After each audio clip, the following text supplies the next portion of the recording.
Bonjour à tous, bonjour à tous, bonjour à tous, bonjour, bonsoir, bon matin. Et à toutes. Et à toutes. Bonjour à tous et à toutes. C'était un truc général, mais bonjour à toutes et à tous. Temps mort chaud, une émission qui s'installe tranquillement, une émission de basket qui parle de basket avec ferveur, passion, détermination, parce qu'on aime le basket, avec on aime tous les baskets, on aime le basket sur les playgrounds, on aime le basket dans les grandes salles, on aime le basket derrière ton jardin, on aime le basket même quand t'es au bureau et que tu essaies de jeter le petit papier dans le, tu vois, exactement. J'adore. D'ailleurs, je t'ai vu tout à l'heure, là, t'as essayé de faire un Kobe, il était un peu bancal. Mais j'avoue, la distance était longue. Il a fait une LeBron, c'est pour ça qu'il soit éliminé. Mais, mec, ta présence au rebond offensif était opérationnelle. T'as dunké le... Vous voyez comment ça commence? Vous voyez comment ça commence? Vous voyez comment ça commence? Je dis les choses. J'ai reconnu du Rudy Gobert dans son rebond offensif. Exactement. Attention, si tu dis Rudy Gobert, là, à l'heure actuelle, c'est plutôt une bonne chose. Les gars, on peut introduire l'émission tranquillement, s'il vous plaît. Vous voyez comment ils sont deux? Non, mais t'as fait un plateau d'Anne Batté. Tu veux que je te dise quoi? Ça va être... Vous voyez ce que je vis? Ça va être constructif. Voilà, soyez avec moi, s'il vous plaît, les amis, parce que j'ai du mal à maîtriser ces étalons. Alors, aujourd'hui, on a un programme chargé, mais il faut faire les introductions comme il se doit. À ma droite, j'ai un homme érudit, un homme intelligent, un homme loquace, un homme qui a une passion pour le basket, qui soulève notre respect, qui mérite tout notre respect. Il est pas flic, mais on l'appelle le flic de Beverly Mills. Beverly Mills. On l'appelle Mick Mills. Mick Mills. Hot Mills la semaine dernière. Et cette semaine, c'est pas chaud. Les Playoff Mills. Aujourd'hui, on dit Playoff Mills, mais pas Playoff P. Hein. Faut pas comparer à Paul George, mais Playoff Mills, histoire de, hein. Le gars, il a dit nickname. Il a dit nickname. Ok. Voilà. On met les thèmes aujourd'hui, donc voilà. À ma gauche, mon frère d'une autre mère. Un homme d'une intelligence hors pair. Un homme avec un shoot. Mouah. Un homme qui a une connaissance du basketball. Tel Il n'y en Bernard a pas Pivot. deux comme lui. Exactement. Il est très intelligent, il est très fort dans ce qu'il fait. Il commente sur Sport en France, il commente partout. Il est entraîneur, il est sélectionneur, il est ancien joueur, il a joué partout. Il a défendu sur les plus gros joueurs qui sont adulés aujourd'hui par la planète entière. Moi, vous l'appelez le tsar, moi je l'appelle Poséidon. Angelo Tsagaraki, s'il vous plaît. Introduction magnifique, mais tu veux dire j'ai essayé de défendre ce gars. Non, mais bon, t'as défendu. T'essayes de tenir Nate Robinson. T'essayes de tenir Brandon Roy. André Guadala. Non, c'était pas bon. Hey. I'm trying, Alex. I'm trying, Jennifer. Vous êtes pas prêts, vous êtes pas prêts. Les private jokes là, vous êtes pas prêts. Ok, vous connaissez, aujourd'hui pas d'invité parce que c'est la famille, on est entre familles aujourd'hui, voilà. Toutes les vidéos ne seront pas faites toutes les émissions ne seront pas faites forcément avec un invité parce que on a déjà une équipe de choc, donc il y a plein de chroniqueurs qui vont passer à tour de rôle pour donner de la force et pour venir s'exprimer. Aujourd'hui, c'est pas un chroniqueur comme les autres. C'est pas un chroniqueur, non. Vous connaissez c'est 50 pas un Cent? homme, c'est pas un homme qu'on présente de manière bâclée.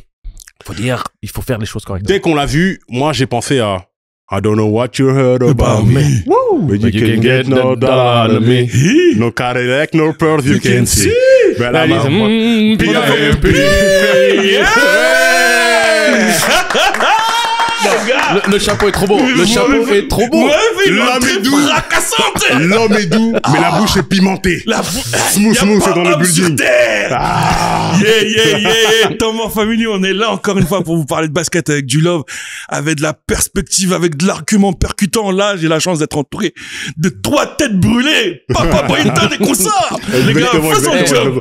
Off Court, podcast, le podcast incroyable. Off Court, le podcast. Vous connaissez déjà, c'est la bouche pimentée qui accueille les acteurs du basketball, que ce soit des joueurs, dirigeants, présidents, des gens qui s'expriment sur les playgrounds, des créateurs de contenu, tout ça pour la culture parce qu'on aime ça. Mais Dernier invité, c'était Jonathan Jeanne. Ok, big up à lui. Ouais. Big up, un vrai sacrée parcours. Histoire, hein. Sacrée histoire. Et Sacrée on n'a histoire. pas parlé de basket, donc je vous invite vite à écouter ce podcast-là parce que... Et si vous parlez d'un jeune homme qui mérite toute notre attention, Jonathan Jeanne retourne la Pro B. avec Poitiers. Et j'ai des choses à dire à son coach quand même, parce que ça fait 2 ans... Ça va un peu mieux cette année, hein. Mais l'année dernière, déjà, je me posais certaines questions par rapport à l'utilisation du bonhomme. Cette année, ça va mieux. Et on est en train de parler d'un garçon pétri de talent et béni par les cieux au niveau des qualités athlétiques, mais il a cette qualité. Et il y a une raison pour laquelle un joueur de Pro B a été invité à s'entraîner en équipe de France. Il y a une raison, c'est pas tout le monde qui reçoit ce genre d'informations. Exactement. Mais je viens de penser à un truc. On pourrait nous appeler les tontons flingueurs. Je pense qu'on a un collectif. Et qu'effectivement, on a un quatuor de rêve. Ça tire. Alors, Les 4 fantastiques. Fantastic Four. c'est pas mal. Moi, Moi, je suis pas le mec en pierre. Hein. Qui est qui?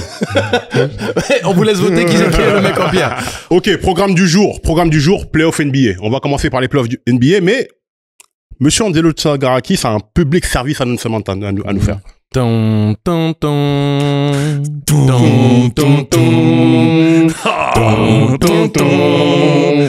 Allow me to introduce the show. My name. The show. Okay. Let me introduce the show. Ok. Qu'est-ce qui se passe? Les gars, je vous le sors. Bon, DJ Flex, il est au courant, mais vous êtes pas au courant. On avait envie de cadrer un petit peu l'émission. On s'appelle Temps mort, avec un doigt, bien sûr, parce que sinon c'est faute technique. On conserve sous le bras la faute technique. On peut en mettre ici dans cette émission, mais c'est important, les garçons, de comprendre que vous avez le droit à une interjection où vous avez 1 minute de libre parler où personne ne peut vous interrompre, ne peut rien dire. Vous demandez votre temps mort quand vous voulez, mais vous n'avez le droit qu'à un temps mort dans l'émission. Donc choisissez-le bien. Choisissez-le bien, choisissez le timing adéquat, choisissez le sujet qui vous chicote, qui vous stimule, je ne sais pas. Mais Angelo, là, je vous dis, vous avez le droit à un temps mort. tu m'as offert un tir ouvert, là. Frérot, écoute, c'est extra passe. Extra passe. Donc, J'adore. vous avez le droit. Vous avez le droit d'interrompre les gens avec votre temps mort. Rien. Je peux être en milieu de ma phrase. Tu fais temps mort. Bing. Je dois être arrêt sur image. Tout le monde s'arrête. Tout le monde s'arrête. Je lance la minute. T'as 1 minute pour interjecter. Vous avez tous le droit à votre temps mort. Vous avez le droit aussi de ne pas l'utiliser. Mais on avait envie de cadrer un petit peu ça et on verra si on en rajoutera au fur et à mesure. Mais chacun, nous inclus, avons Exactement. un temps mort à Christmas utiliser gift. selon les besoins et selon ce qui se passe. Dites-nous dans les commentaires ce que vous pensez de cette innovation et dites-nous si on a bien utilisé le temps mort. Ça peut être intéressant de dire moi je pense que tu aurais dû l'utiliser plutôt là, etc. Au niveau stratégique là, soyez pas David Adelman. Donc, T'es un gamin. Si je peux comprendre ça, ça veut dire que notre communauté peut administrer des fautes techniques pour quelqu'un qui a mal utilisé son temps mort. Par exemple. Il y a de la dans les vidéos, je valide. Il y a de la dans les vidéos, c'est magnifique. Donc, allez, enchaînons avec le gros là. Playoff NBA. Yes. Bon, il y a plein de séries qui se sont arrêtées. L'idée, c'est de faire un mini bilan, de parler des séries qui méritent, dont qu'on parle d'elles. Cleveland, Miami. Donc, c'était Cleveland, Miami, Cleveland à la vie, Miami. Merci. C'est fini, Merci. au revoir. Ok. Match suivant. Moi, je suis, ok. Pacers, Bucks. Les gars, il y a des choses à dire. Moi. Les Pacers. Déjà. Les gars, je vous avais dit quoi? La personne qui peut me tester. Je vous avais dit, les gars. Je vous avais dit. Non. Écoute. Attendez. La malhonnêteté sur le plateau. Tu sais que j'ai envie de... Non. Ok. N'appelle pas la VAR. Franchement, tu peux pas te permettre de prendre ce crédit-là vis-à-vis de la physionomie du match et de ce qui s'est passé. C'est une hérésie ce qui s'est passé. Oui, c'est pas, en fait, le score final est ce que tu avais prédit, mais la manière ne l'était pas. Mais à qui en vouloir, Angelo? Est-ce que c'est à lui qu'on doit en vouloir? Non, j'ai rien fait, moi. Non, je sais qu'il a rien fait. Faire un Rico, me mettre dedans. Non. Je sais qu'il a rien fait. Mais moi, j'ai mal à mes Bucks. Ah oui, ça, je suis d'accord avec toi. J'ai très mal à mes Bucks. Si pour tu deux n'as pas- raisons. Gary Trent Jr., déjà, c'est un ancien de Prolific Prep. Pour ceux qui ne savent pas, Prolific Prep a été fondé par mon ancien coach de high school, Jeremy Rissardi. Et donc, Ok. j'en mets Il y a un lien de filiation. Il y a un lien affectif très fort, forcément.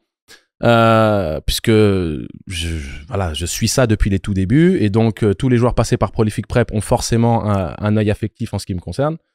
Et donc, Gary Trent Jr., qui a été énorme dans ce qui aurait dû être la deuxième victoire d'affilée des Bucks et qui aurait dû renvoyer la série du côté d'Indiana.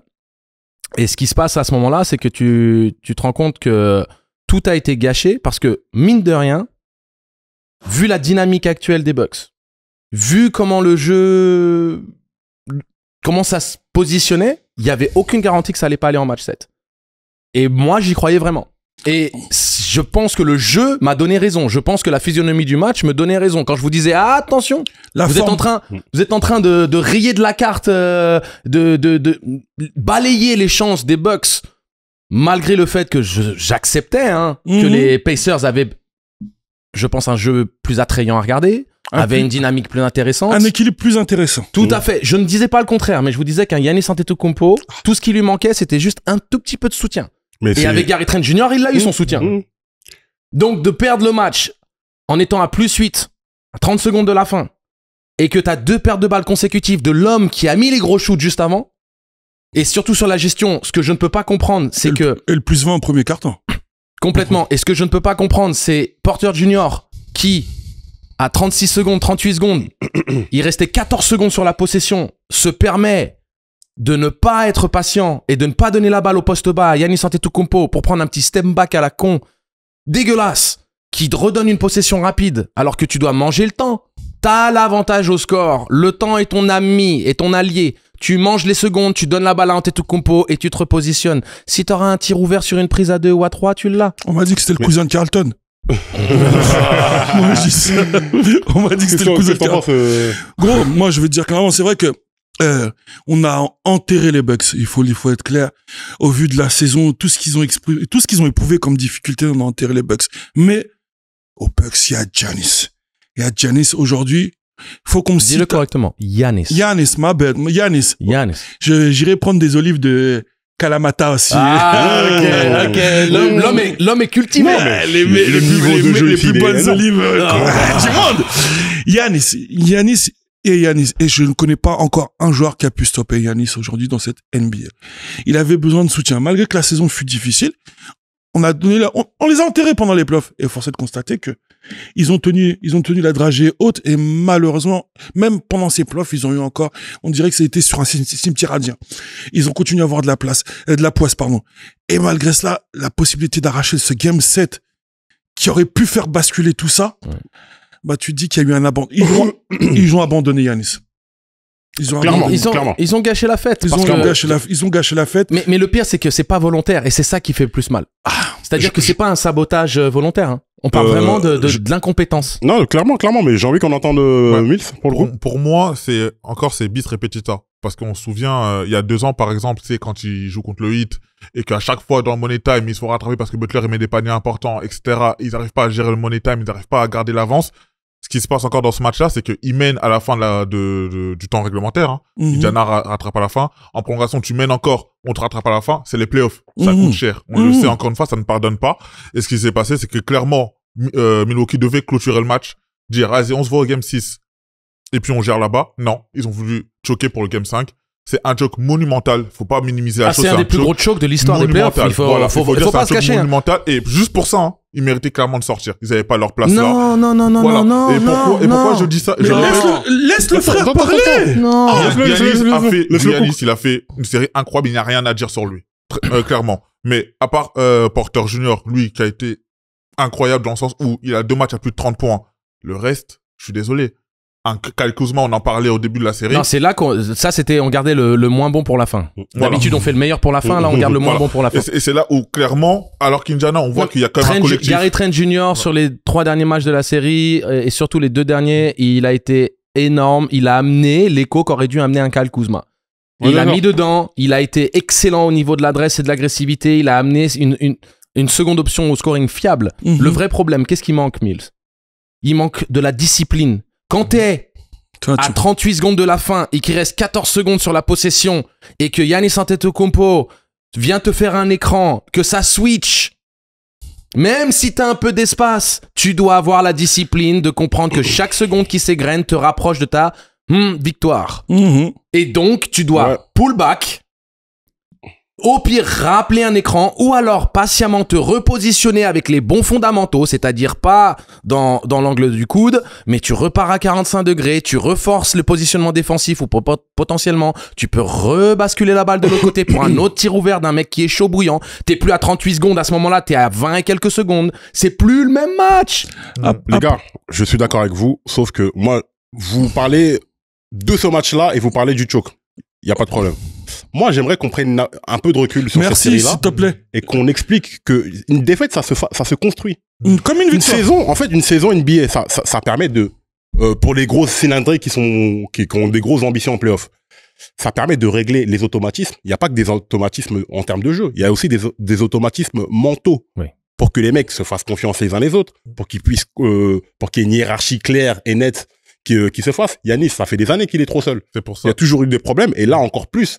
Et il y a un coach qui a pas fait le travail qu'il aurait dû faire, tu vois ce que je veux dire. Parce que ça là, ce que tu décris là, c'est un travail de coach. Je vais d'accord. je vais rebondir sur ce que t'as dit. Je vais rebondir, excuse-moi. Non. Je vais rebondir sur ce que t'as dit quand t'as dit que quand tu parles de résilience, de respect, de consignes, tout ça. Depuis 2 ans, il y a plus d'identité Bucks. Depuis le départ du coach, il y a plus d'identité Bucks. Depuis que Doc Rivers est arrivé, il y a plus d'identité Bucks. Doc Rivers a voulu individualiser les rôles. Il a voulu donner les clés du train, les clés de la voiture à Giannis, normal, et à Damian Lillard. Aujourd'hui, ça marche pas.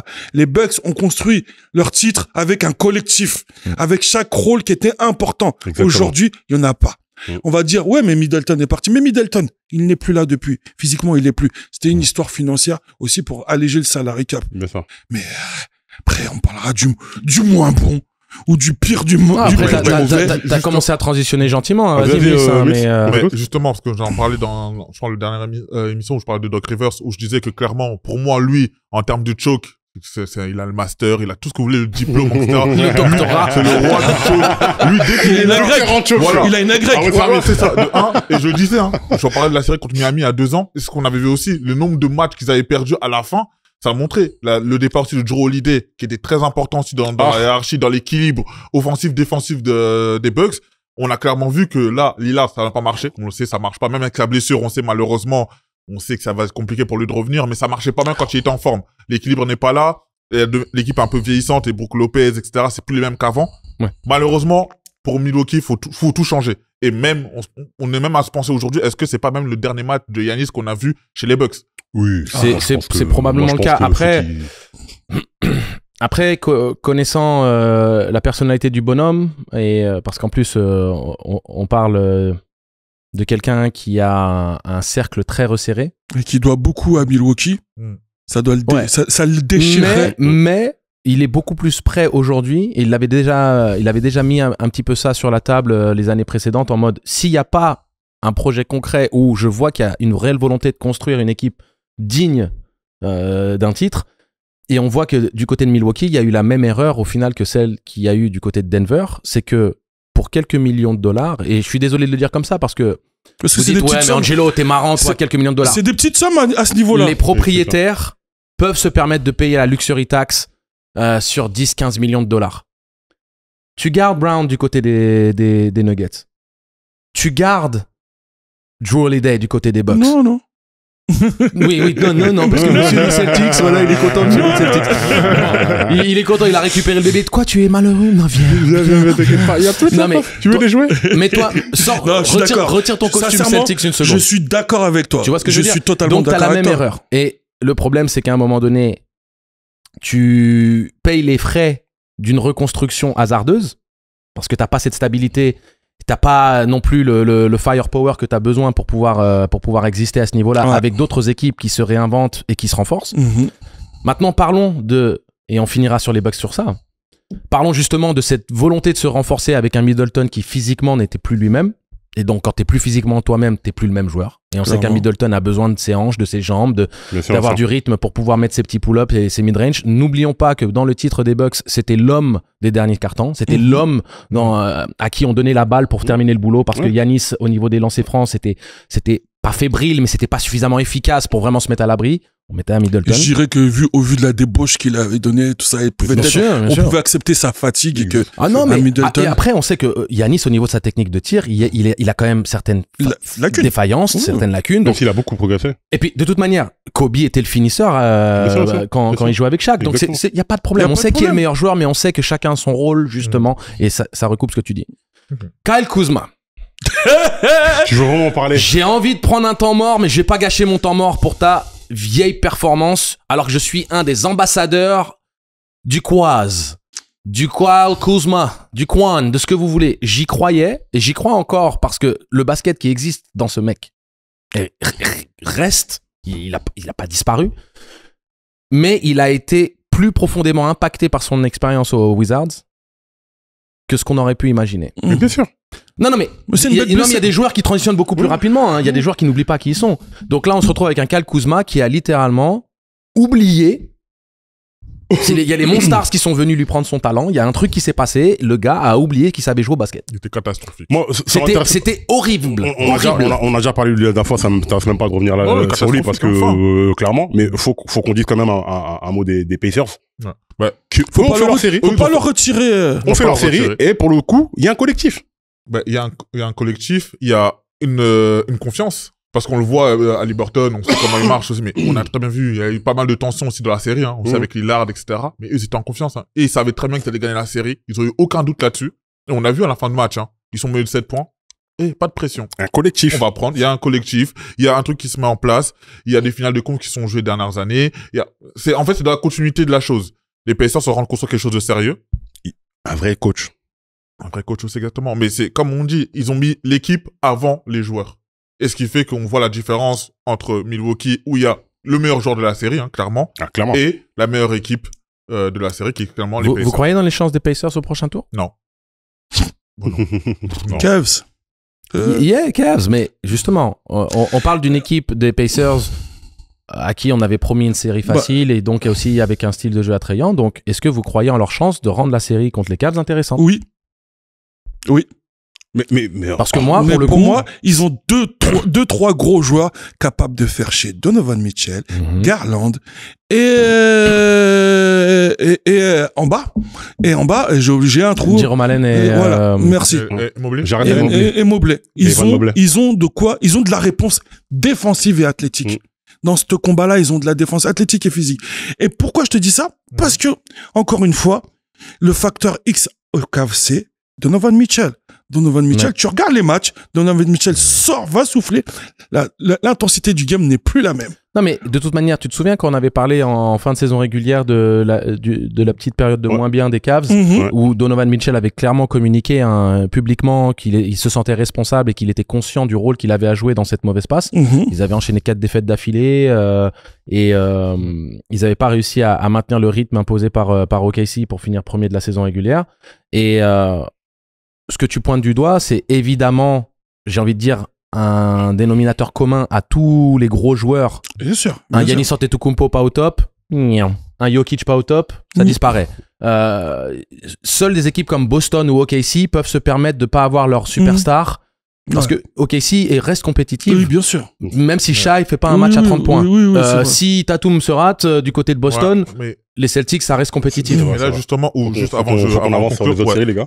Juste, parce qu'on a parlé de collectif des Pacers, on a un effectif de Cleveland qui est aussi profond, voire même plus profond que celui des Pacers. C'est ça que je dis, enfin, ça. Oui et non, parce qu'ils ont transféré 2-3 gars qui étaient dans la routine de la rotation, qui est sorti. Donc aujourd'hui, playoff time, tu ne tournes plus à 10. Non, c'est vrai. Après, déjà, il y a eu Mobley, Mobley qui a été défenseur de l'année, qui montre aussi la grande défense de Cleveland. Eux qui n'ont pas, pour moi, le premier tour, ils ont quasiment rien fait, ils ont fini très vite. Donc pour moi, les playoffs pour eux vont commencer là, avec les Pacers. Moi, je dis pas forcément qu'il y aura 4-0 ou 4-1, mais je vois pas les Pacers créer la surprise et battre Cleveland en 7 matchs. Pour moi, tout dépend. Mais au maximum, un 4-2. Regarde, pour moi, tout dépend, et on boucle là-dessus pour passer sur une série qu'on va traiter assez rapidement de toute manière. Pour moi, tout dépend de la concentration défensive des Cavs. C'est-à-dire que tu pars quand même du principe que les Cavs comptent énormément sur leur attaque, ce qui est tout à fait légitime vu le firepower qui existe dans cette équipe. Par contre, tu peux pas prendre comme garantie le fait que les Pacers vont être maladroits ou autres. Les Pacers allument la mèche avec quasiment la même fréquence que les Cavs longue distance. Ce qui s'est passé contre les Bucks, c'est qu'ils étaient peut-être un petit peu en sur-régime. Parce que t'avais même les intérieurs qui allumaient la mèche avec efficacité. On se retrouvait avec le bras lourd à un certain moment. Exactement. Donc, on sait jamais. Celtics, Attends, Orlando. Juste terminer sur une chose par rapport Dis-moi. à cette série-là, pour finir là-dessus. Et ce match-là, parce que là, on fait la prévue. Pacers-Bucks. Cavs. Papa le père de... La prévue. le père de oui. Haliburton, là, c'est quoi ça? T'es vraiment un âne batté, voilà. Voilà, c'est... T'es un papa, on est des papas, il y a un comportement. Tu peux pas aller... tu fais 1m60, tu vas voir un mec de 2m10, essayer de te moquer de lui et l'insulter. J'ai vu dans les yeux de Giannis qu'il se disait, je le démarre ou je le démarre pas. Surtout après. En fait, c'est parce qu'il s'est rendu compte que c'était le père de Tyrese qu'il Exactement. est resté sous contrôle. Mais tu c'est sens- des genres de comportement qu'on n'aime pas dans le... Tu sens dans le le truc, basket. tu sais, comme la barre quand t'allumes l'ordinateur qui est en train de se bien sûr. télécharger. Ouais. Et Yannis, Yanis, il dit, je le quand il est démarre ou je le quand il est démarre comme pas. ça, il est en train de regarder, Ouais, sauf- puis il dit, attends, il est sérieux? Comment on là dit je le démarre ou je le démarre pas en grec? Je vais pas le dire. Bon, ouais. C'est surtout qu'en fait, c'est surtout que tu pas viens te de le perdre dire. la série, en fait. Tu viens juste de perdre la série. Tu sais que voilà, la série, elle est terminée. Non, mais moi, je Et veux... surtout, vu le match, hein. Non, mais moi, c'est vraiment le comportement Oui, mais c'est ça, je suis du d'accord. papa. Voilà. Voilà. On n'aime pas ces comportements, ni dans le Inacceptable. foot, ni dans Voilà. le basket, ni dans le rugby, ni nulle part. Les pères, restez à votre place. Il y a des entraîneurs. Non, mais il y a les des supporters, de toute joueurs. manière. Respectez les joueurs, De manière respectez... globale. Ouais, ne rentre pas sur Surtout, le terrain. Yanis, qui a dominé de la tête et des épaules toute la série, etc. Tu viens de lui faire ça à lui. Enfin, bref. Il s'était pas mérité. Non, mais je voulais même pas lui donner de Au-delà l'énergie. du Non, mais crédit c'était en- important à en cette lui c'est parlant. important de situation-là. le dire parce que voilà, il y a des choses Non, quand mais même. Je dis pas que t'as tort, hein, mais je te disais que c'était volontaire de ma part de même pas le mentionner parce que pour moi, c'est un épisode à oublier qui n'a. Et j'ai beaucoup apprécié le calme avec lequel Yanis a géré ça en presse de conférence. Franchement, je sais pas si j'aurais fait Et preuve aussi, de- je sais que ça a été très dur pour lui parce qu'il a dû parler de l'éducation qu'il a reçue de la part de son père. Et on sait que c'est un thème qui est toujours très, très compliqué pour lui Ouais, bien sûr. d'aborder puisque on connaît les liens familiaux et la perte du père a été très, très, très compliqué à gérer. Ok, bon, on va faire sourire un de nos, un de nos gars ici, là. Boston-Orlando. Alors, qu'est-ce qui s'est passé? Rapidement, si tu En peux nous dire. gros, Boston s'est retrouvé face à une équipe Orlando fort sympa, qui a joué son va-tout dès le début. Moi, perso, il y a eu Pour toi, le va-tout des Magic, c'était quoi? de rentrer dans l'art directement. Mhm. Clairement, pour déstabiliser les champions en titre qui peuvent arriver dans une forme de statut. Sachant que Orlando, c'est pas une équipe qui réussit énormément à Boston. Donc, soit en SR, cette année, ça a été compliqué. L'année dernière, ça a été compliqué. Donc, du coup, perso, moi, je savais que ça allait pas être si simple que ça. Tu penses de que les- c'est qu'une histoire de match-up? C'est Ou c'est une histoire de mentalité? c'est une histoire de mentalité parce qu'ils sont vraiment rentrés Mm. sur le game 1, le game 2, avec quelque chose de différent que Boston n'a pas. Et Boston a plutôt été en réaction. Mais à la suite de ça, Boston a remis son cadre défensif. Moi, je vois Porzingis qui se retourne auprès des arbitres en disant au secours, je me fais bousculer à tout va. Tatum qui reste par terre. Mazzulla qui dit on se lève, on joue, tu vois. Tout ça, c'est des trucs qui sont pas bons. Mais la réaction du champion a été plutôt bonne parce que à partir de là, Tatum a changé son style de jeu, il a moins pris de tir, il a été agressif énormément au panier. Jalen Brown revient parce qu'il faut pas oublier que Jalen Brown il revient de blessure, Ouais. donc il a été sur un tas. Porzingis fait son bleu, Tonto Allerford 5 contre en une mi-temps, voilà, tu sais que c'est ton socle défensif. White.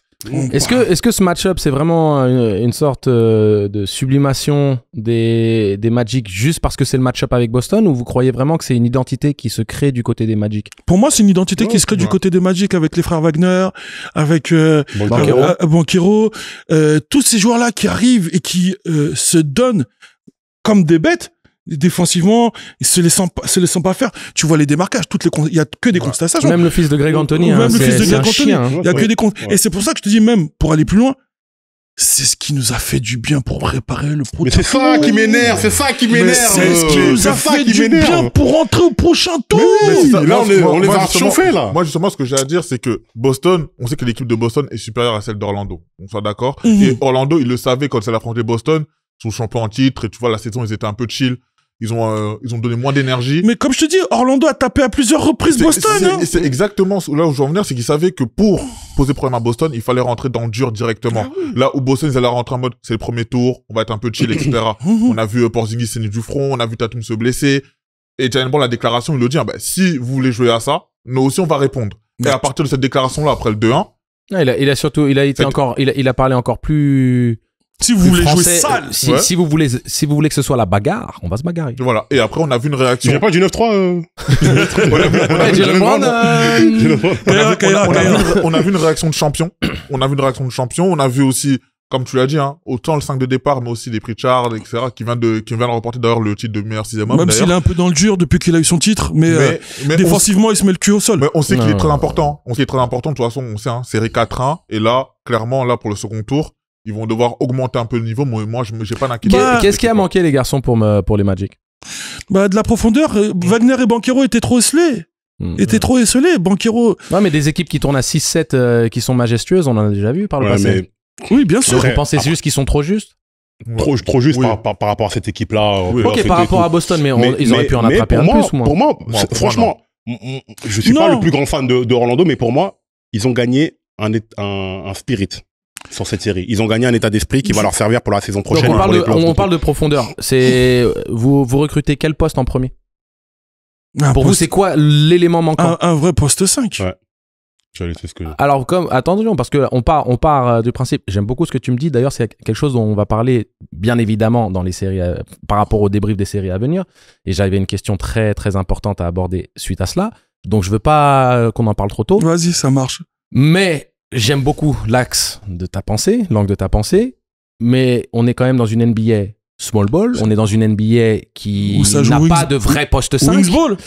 On a une NBA qui 95%, même plus, est construite autour de jeux intérieurs mobiles, capable de shooter, capable de s'écarter bien évidemment, qui joue sur de la périphérie et des qualités athlétiques. Donc au final, est-ce que c'est vraiment ça ce qui manque à Orlando? Oui. Quand je te dis un poste 5, je te parle dans un profil NBA aujourd'hui. Je te parle dans un profil NBA Alors, général. Genre, Donc un poste 4. Non, un poste 4. Un power guard, si tu veux. un profil genre à la Adebayo. Un power guard. Un Bam Adebayo, ok. Non, pour moi, un poste 5. Pour Non. moi, un poste 5. Moi, pourquoi je te dis ça clairement, un Yanis. Pour moi, un poste 5, pourquoi? Parce que si on parle de ce qui va manquer à Orlando en saison régulière, t'as pas besoin d'un poste 5. Mais en playoff, tu vas devoir avoir cette personne-là, tu sais, à l'intérieur où la dureté, qui va apporter cette dureté, qui va apporter Tu parles. Moi, t'as Jonathan Isaac, qui quand même avec son retour de blessure, qui est intéressant en rotation. Et on lui demande pas forcément de scorer. En fait, il faut quelqu'un qui puisse proposer du spacing pour que les Banchero, les Wagner puissent exploiter tout ça. Parce que Banchero, il joue sur du two-way. Il est capable de prendre son tir extérieur comme il est capable de t'enfoncer. On a vu au niveau de Boston comment il les a percutés. Wagner, Donc ton spacing, tu le crées de deux manières. Ton spacing, tu le crées soit en ayant un point d'ancrage dans la raquette qui va forcer les aides défensives et qui derrière vont ouvrir les espaces et surtout les axes de pénétration sur les close-out ou les choses comme ça. Ou alors avec un joueur qui attire et écarte la défense et les aides défensives parce que tu es obligé, comme un Kevin Love, comme un Chris Bosh, tu es obligé de le respecter dans sa capacité à tirer de loin. Ok. Je voulais juste voir un peu où votre tête était. Non, mais, ça me convient. Bon, je pense qu'on a dit ce Non, qu'il on a fallait fait dire le sur tour, cette série-là. moi, je voudrais faire un big up quand même à mon gars, Jason Tatum. Tu peux m'appeler, parce que depuis que tu es revenu de blessure, 35 points de moyenne. On arrive à New York. We won Boston. On arrive. Ok. On a hâte de parler de ça, justement. Une autre belle série, Knicks Pistons. Yep. Knicks Pistons, belle série. Belle série. Avant A été une conclue love, par une main. tais-toi, Piston. Je suis désolé. Mais, franchement, il y a beaucoup à dire. Il y a beaucoup à dire sur cette série. Déjà, Écoute, Mills. bravo à Détroit. Pour moi, là, ils ont rien à... Clairement, on n'a rien à critiquer dans cette équipe-là. Je parle surtout du Game 4. Parce que, malheureusement, ça change toute la série, hein. Ouais, On l'a clairement. vu, clairement, le dernier tir d'Hardaway où il y avait faute à 3 points. Et je pense pas qu'Hardaway rate ses 3 tirs. C'est les 3 lancers francs. Alors, pour vous, il y a faute. Oui. Yeah, Il y a yeah. faute. Et les arbitres ont reconnu. Les arbitres ont reconnu. Non, mais... Les arbitres ont reconnu 20 minutes après. Oui, voilà. Ils ont été très très vite.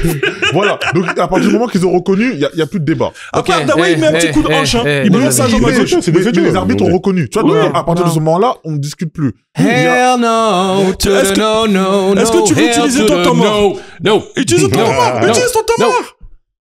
Utilisez-le. Parce que tu veux couper, on a dit on doit s'écouter. Temps Utilise. mort. Voilà. Temps mort. Vas-y, il a le temps. Attends, je lance la minute. Attends, je vais la lancer moi-même. Je vais la lancer moi-même. Je prends mon temps mort et je mets mon propre chrono. Il est en train de composer ses idées en même temps. Non, non. Je suis obligé de mettre... Ok, boum. Allez. Vous êtes en train de me parler qu'il y a faute sur le tir de Tim Hardaway. Ok. Mhm. Je suis un shooter. Hein. Je suis le premier qui dit toujours on doit protéger le shooter. On doit respecter les bras du shooter et on doit respecter son espace d'atterrissage. Mhm. Je suis le premier à en parler. Mais si vous êtes en train de me dire que sur cette action soft, où il n'essaye même pas de tirer, il essaye de provoquer la faute. Parce que s'il essaye de prendre un tir normal, l'arbitre siffle la faute. Il gesticule comme s'il y avait un contact de ouf qui n'est même pas un contact de ouf. Il y a un petit effleurement au niveau du buste et pour le coup, défensivement, il joue ça proprement. Et je suis un shooter. Je suis un protecteur des shooters. Mais vous avez vu tout ce qu'ils ont laissé passer tout au long du match. Vous avez vu tous les accrochages, tous les bumps, toutes les fautes qu'il y a eu. C'est mon temps mort, il me reste 15 secondes. Je regarde. Eh, vous avez vu tout ce qu'ils ont laissé, tout ce qui a été autorisé, et vous voulez qu'on siffle et qu'on prenne la décision du match sur un truc soft comme ça? Désolé. Hell no to the no, no, no. 1 minute, parfait, Ok, parfait, d'accord. parfait, parfait, parfait. Je t'en Ok. prie, je t'en Dites-nous prie. dans les commentaires ce que vous pensez du Ouais. temps mort de Angelo Moi, Tsagarakis. je vais juste revenir. Pourquoi je dis ça? À partir du moment, si l'arbitre n'avait rien dit après le match, j'aurais rien dit. À partir du moment où les arbitres disent clairement il y avait faute, moi je parle. Parce que du coup, ça change quelque chose. Mais Maintenant, je suis d'accord avec toi. Voilà. Qui donc va nous dire si l'arbitre dit qu'il y a faute et qu'on s'en excuse? Exactement. Est-ce que ce serait Angel qui va nous dire il y a pas Il y a faute? pas faute. Eh non, mais comment? Merci. Vous êtes mignons C'est les pas gars. ça qu'il a dit, c'est pas ça qu'il a dit. C'est attends. pas ce que C'est j'ai pas dit, ça- les c'est pas garçons. ça qu'il a dit. Non, on te Il parle de faut- l'action, toi tu nous parles de tout ce qu'ils ont De laissé quoi? avant. Oui, oui, oui, non, non, non, non, attendez, non, attendez, non, les gars. non, non, eh, les gars, les gars. Yo, Non, yo, non, non. yo, yo, On s'il vous parle plaît, d'un s'il vous plaît, fait. s'il vous plaît, s'il vous plaît. Les arbitres ont parlé d'un fait. Je suis désolé. Mousse. Les arbitres ont parlé d'une action. Ils n'ont pas parlé de du tempérament du match et tout ce qu'ils ont laissé Mousse, passer. bien Mousse, sûr. oui, Et il justement, faut les respecter arbitres les ne font pas arbitres, ça. Eh, Mousse, on a toujours dit, hein, et je pense que tous les basketteurs sur cette planète seront d'accord avec moi. Un arbitre, c'est au joueur de s'adapter. C'est-à-dire que si l'arbitre est permissif, on doit comprendre qu'il est permissif, mais ça doit s'appliquer des deux côtés. Si je subis, je peux faire subir. Si l'arbitre siffle tout, je peux pas juste, moi, rester propre à ma philosophie et continuer à maillotcher et sortir pour 5 fautes. Par contre, s'il siffle tout sur moi, il doit siffler tout sur mon adversaire. Donc quand tu dois avoir cette cohérence qui te permet d'avoir un match de basket correct, tu peux pas ne rien siffler. Par exemple, si tu veux parler de cohérence, je vais te parler de la faute qui a été sifflée sur Van Vliet à la fin du match pour Houston, alors que Steph Curry se fait déchirer par Dylan Brooks tout le match, qui lui, en plus, il est en mode chasse, hein. Il est taureau, il voit rouge sur le poignet de Steph Curry, il va taper dans ses bras tout au long de la série. après, c'est notre série, c'est notre excuse-moi. série, c'est notre série. Oui, mais justement, tu parles de cette faute sur Fred Van Vliet, et tu parles de tout ce que subit Steph Curry, qui n'a pas été sifflé une seule fois, et tu penses que toi, c'est pas un problème. Il faut avoir cette cohérence. non, Si mais tu on siffles n'a pas rien dit- pendant on n'a un pas match, dit- on n'a pas tu dit- siffles on n'a pas à la pas fin dit- du on est match. d'accord, on est d'accord. Donc, pour On est casser le d'accord. délire, tu nous prends 2 temps morts. Ça, c'est un temps mort officieux, ça. Je te jure, Non, je te c'est jure, une je te jure, réponse. c'est pas- C'est une réponse. pas- Moi, Non, non, mais. C'est une réponse. Laisse-le couper, Moi, après, comme je dis, hein, il y a eu, dans ce match-là, hein, il n'y a pas que cette action-là. On parle aussi du jeu, du moment très clutch où il y a eu Jalen Brunson, Carlton Towns, qui a été incroyable sur la fin de match. On a vu des tirs très importants, on a vu le step back, le fade away, on a vu le step Non, back à 3 baseline, points. On a vu quelque chose de grand. Pourquoi je parle de cette faute-là? Parce que c'est une décision qui change totalement la série. On passe on passe d'un 2-2 potentiel à un 3-1. C'est là où ça change la série. C'est pour ça que j'en parle. Il faut. Maintenant, Je comprends pourquoi t'en parles, Mills, mais moi je suis, alors peut-être que je suis juste un puriste ou un idéaliste. Le problème, c'est que moi, je veux de la cohérence quand on joue au basket. Si tu protèges pas les mecs 99% du temps, tu peux pas juste prendre une action qui, dans la même manière, tu peux parler de l'addition de toutes ces actions qui s'accumulent, qui changent exactement la physionomie du match. c'est moi ce que je attention, dis. les gars, en fait, moi, s'il vous le plaît. seul truc que je dis, c'est que à partir du moment où 15 minutes après, il y a un communiqué disant que oui, ils reconnaissent la faute. Et là où il est les problèmes. Moi, c'est ça. Pour moi, c'est ça le problème. Les gars, justement. C'est politique. La combativité. C'est politique. Le jeu le plus rugueux, etc. On a toujours apprécié ça. Il n'y a pas de souci là-dessus. Le fait qu'il y a des fautes non sifflées, quand de base ces règles-là ont été sifflées, on le sait très bien. Sur ça, moi, je suis d'accord avec ça. Pourquoi le corps arbitral, attends, les arbitres, ils vont pas de leur propre gré checker des situations douteuses? Bien sûr. Mais ils le font pas. Ils ont pas besoin d'un challenge de coach pour le faire. les gars, s'il vous plaît. Pourquoi ils l'ont pas fait là? Les gars, s'il vous plaît. Vas-y. Parce que là, la passion, là. C'était prévu. Hein. Je sais. Tu le savais déjà. Tu le C'était savais. une très belle série qui a été rugueuse. J'ai pas envie qu'on la réduise juste à cette action-là. Ok. Il y a eu une faute Ok. que les arbitres ont reconnu leur erreur. Mhm. Donc ça, c'est un fait. On va pas revenir dessus.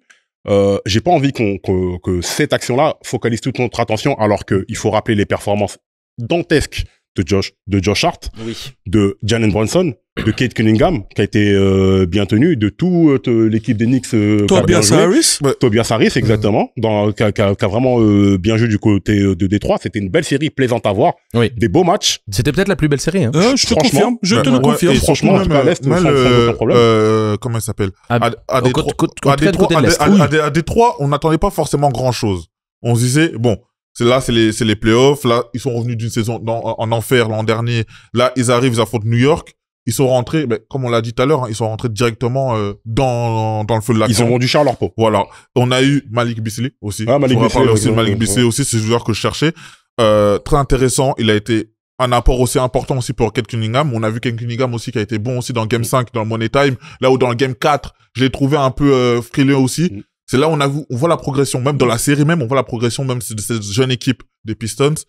Et ce que moi, je voudrais dire par rapport à cette équipe-là, c'est j'ai hâte de voir ce qu'ils vont donner par la suite. C'est là, cette équipe-là, ils ont créé vraiment une identité, une équipe. Et franchement, sur plusieurs années, j'aimerais voir cette équipe-là progresser d'année en année. Et j'ai hâte de voir. Moi, cette équipe-là m'a séduit. Et donc, l'axe de progression pour les Pistons maintenant pour passer un cap? Ah ben là, je pense qu'ils ont déjà passé un cap mental. Non, ils ont passé un cap. Ils ont passé un cap. Ouais, mais tu veux jouer juste pour qualifier au deuxième tour et être content? Kate Cunningham va être une superstar. Il est All-Star. Il faut un joueur d'un calibre similaire. On va dire poste? Pour moi, à l'intérieur. Pour moi, à l'intérieur, parce que on a déjà un Tim Hardaway qui a été bon. Tim Hardaway, c'est un bon starter, c'est un bon joueur de complément. Si t'as une équipe qui te permet de le faire sortir en 6e homme, ok, ça on le sait depuis des années. Mais peut-être la priorité, peut-être à l'intérieur. Pour moi, la priorité. Parce que Tim Hardaway, c'est pas le mec qui va te faire gagner le titre. C'est un joueur de complément. Tobias Harris a fait une bonne série. Tobias Harris, c'est ce qu'il est fiable. Après, attention, c'est ce que j'allais dire. Ils ont surpris tout le monde parce qu'il y avait beaucoup de revanchards et que Détroit a vu avancer en eau trouble. Ils ont fait leur saison qui est franchement respectueuse. Respect. Mais sur la durée, tu crois? Sur la durée, tu peux pas. Donc c'est quoi l'axe? C'est surprise. Là, il va falloir recruter très très fort. Parce que Cunningham, il a surpris, il était pas prêt. Hein. On l'a vu, hein. Il a vu que les playoffs c'est autre chose. Il a été soutenu parce qu'il y avait Tobias Harris, Malik Beasley, Schroeder, tous ces gars-là qui ont de l'XP, Maintenant, l'année prochaine, on te connaît. On sait que ce que tu as fait aujourd'hui, il te faut des vrais bonhommes. Merci. Et pour moi, Tobias Harris est sur la fin. Malik Beasley, c'est sur la fin. Il faut vraiment des vrais hommes, des joueurs confirmés. Playoff. Le plus dur commence, hein, les gars, pour les Pistons. Le plus dur commence. Le plus dur commence. On les voit, ils ne sont plus cachés, effectivement. Bon, les gars, passons à la conférence Ouest, s'il vous plaît. Bon, malheureusement, on va commencer. Ton univers impitoyable. Belle rêve.